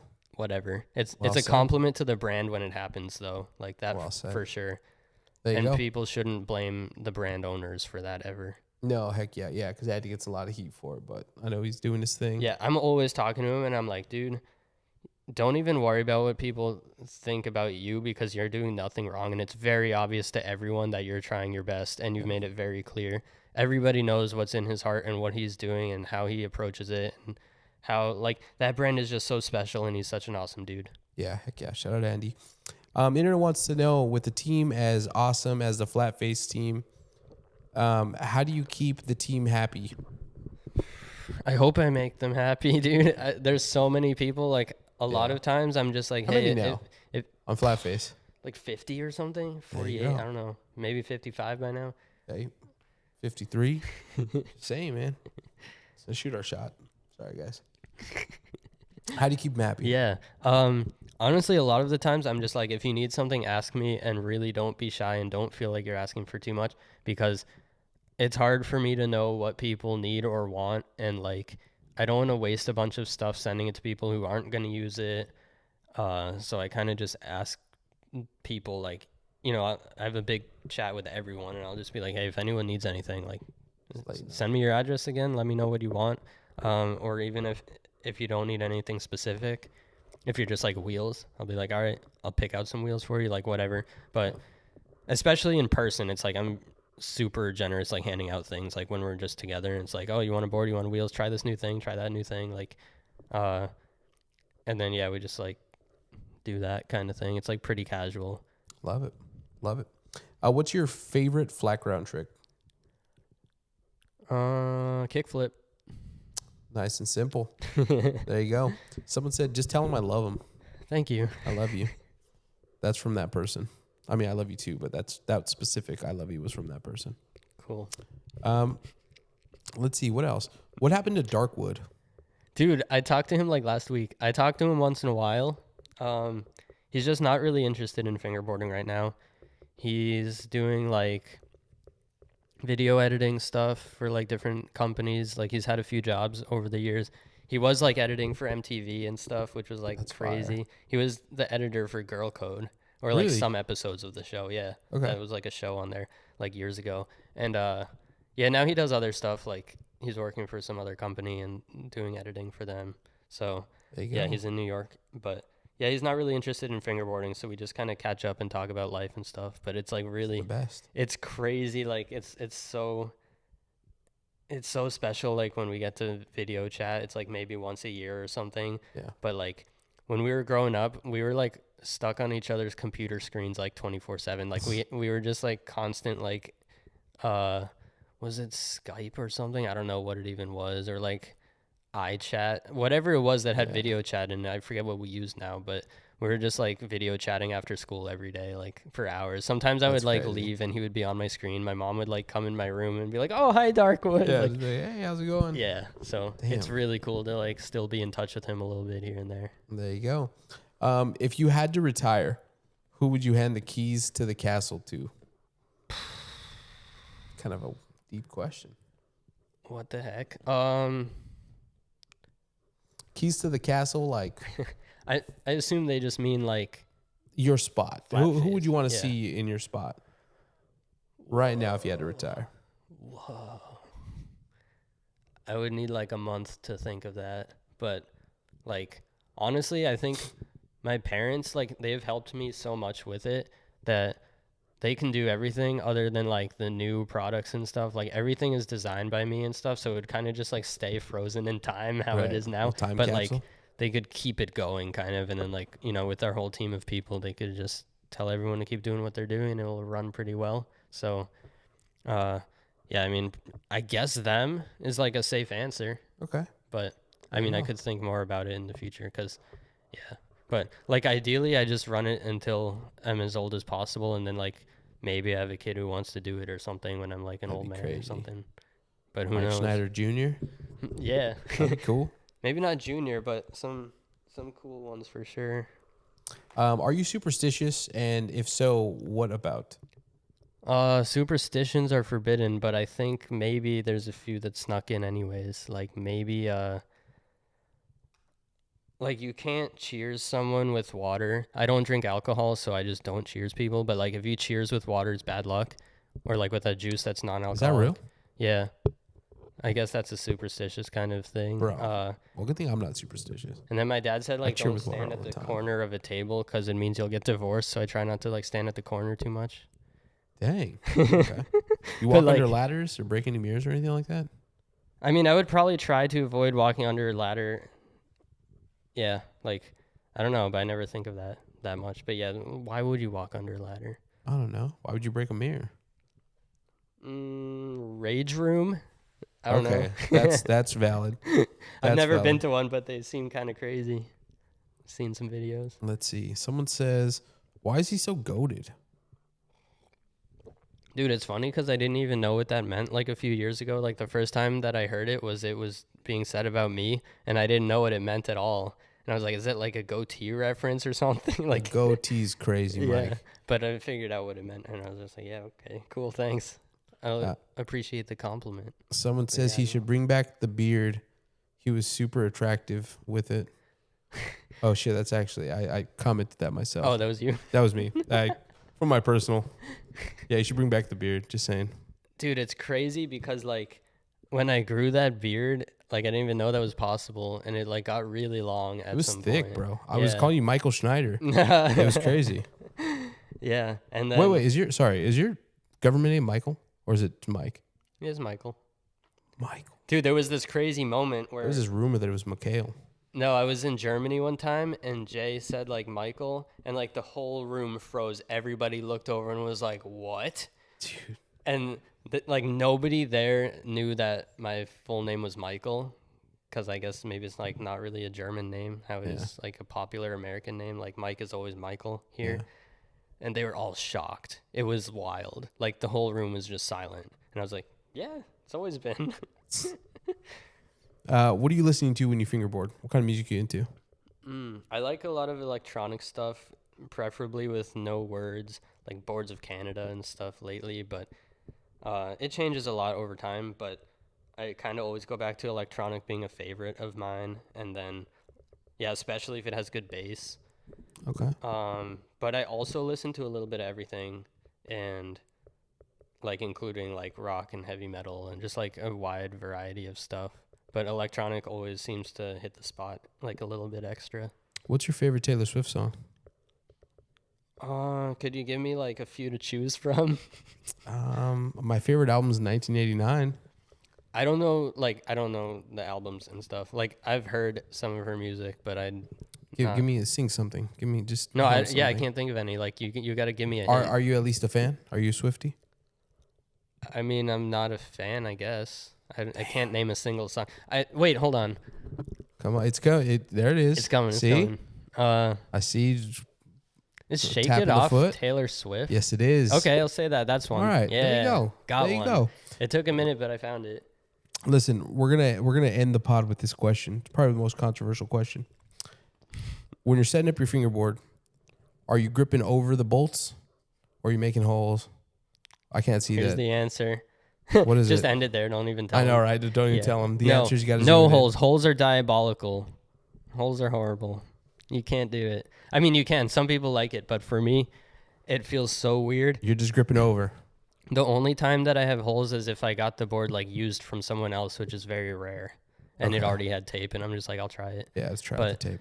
Yeah, because if the holes are there, the tape like rips way faster. Yeah. And I don't know, I always just put it over the screws, so I'm just used to it that way, and that's just like what feels normal. There you go. And listen, this is usually where we do the smash, marry, kill, but obviously we're not. Are you at least curious to know who I was going to ask about? Yeah, of course. Okay. Yeah. So you don't have to answer, but SpongeBob, Patrick, or Larry Lobster? Dude, what? I'm just saying, man. It would be, I mean, you know, if not you, but if you were like an under the sea creature, care to answer it? Come on, it's harmless.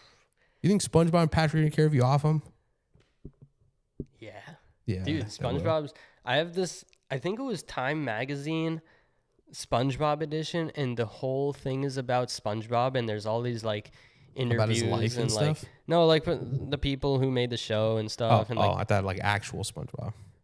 Well, the creators and the team and the voice actors and all that, the animated. Yeah, like it's all in there. It's super interesting. How about you just tell us who you'd marry out of the three and leave the other two to... SpongeBob for sure. Dude, Okay. like sometimes I thought like I might be a combination of like SpongeBob and Hey Arnold, because I just watched them so much as a kid, and like I feel like I got a lot of their like combined vibe or something. That's a good... Damn, dude. So SpongeBob and Hey Arnold had a baby. That'd be Michael. I guess so. But without like either of the weird shaped heads. Well, debatably, but Yeah. You definitely don't have a football head. It's a nice head. Well, listen, we're going to leave it at that, okay? Because I can live with the fact that you're not marrying Patrick or Larry Lobster. Yeah. Possibly offing one of them. Possibly. Sorry, Larry the Lobster, because he's the least prominent character out of the we'll three take that in the then. show. Yeah. We'll take that as your official answer. But I would not do that to anyone, so I take it back already. Yeah, we take it back. You know. We take it back. But I know what you mean. All right, wait, we're not done. Okay, we have a question from Christian. A live question, all right? Here you go, Christian. Take the mic. I'm just gonna ask over here. Hey, what's up, chat? It's Christian. So my question, hey, I'm over here. My question is, which one is your favorite part that you filmed? And I asked if it was Relativity Part 2 or FB Weekly. Yeah, that's a crazy question. I have to say FB Weekly because it's like probably my most nostalgic part ever for whatever reason. But Relativity is also like a close second for sure. Both of those videos are just like, I don't know, really, really special times, you could say. Beautiful. Beautiful. Thank you. There you go. Dude, I have that on vinyl. Damn. There you go. Listen, one thing I forgot to ask, where can people find you online? And what's next for FlatFace? Oh, yeah.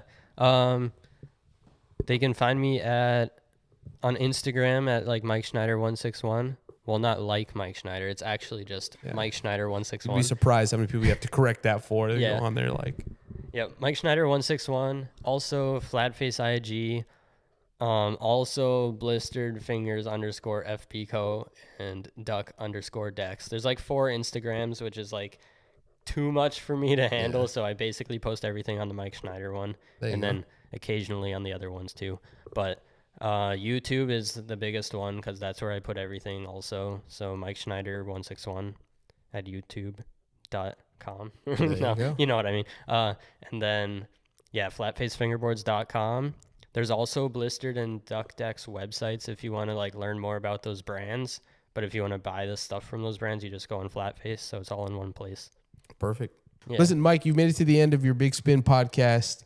How do you feel?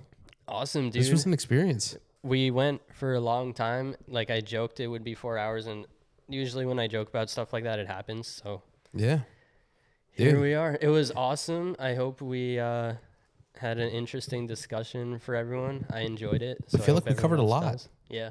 You know, Mike, thanks so much for having Jay, Christian, and I. Thanks for being on the Bigspin. Yeah. I appreciate everything you do. All jokes aside, I definitely came into the community, and it's like I look up to you, what you do with FlatFace, what you do with Rendezvous. Obviously, what I do with Shredder Mania, and on that side of town is like definitely based on all you got going on here. So I just appreciate you, appreciate the inspiration. And yeah, man, thanks for being on the pod. Yeah, super cool. Thank you so much. Cool. Like, comment, subscribe. Thanks so much for watching Bigspin Podcast.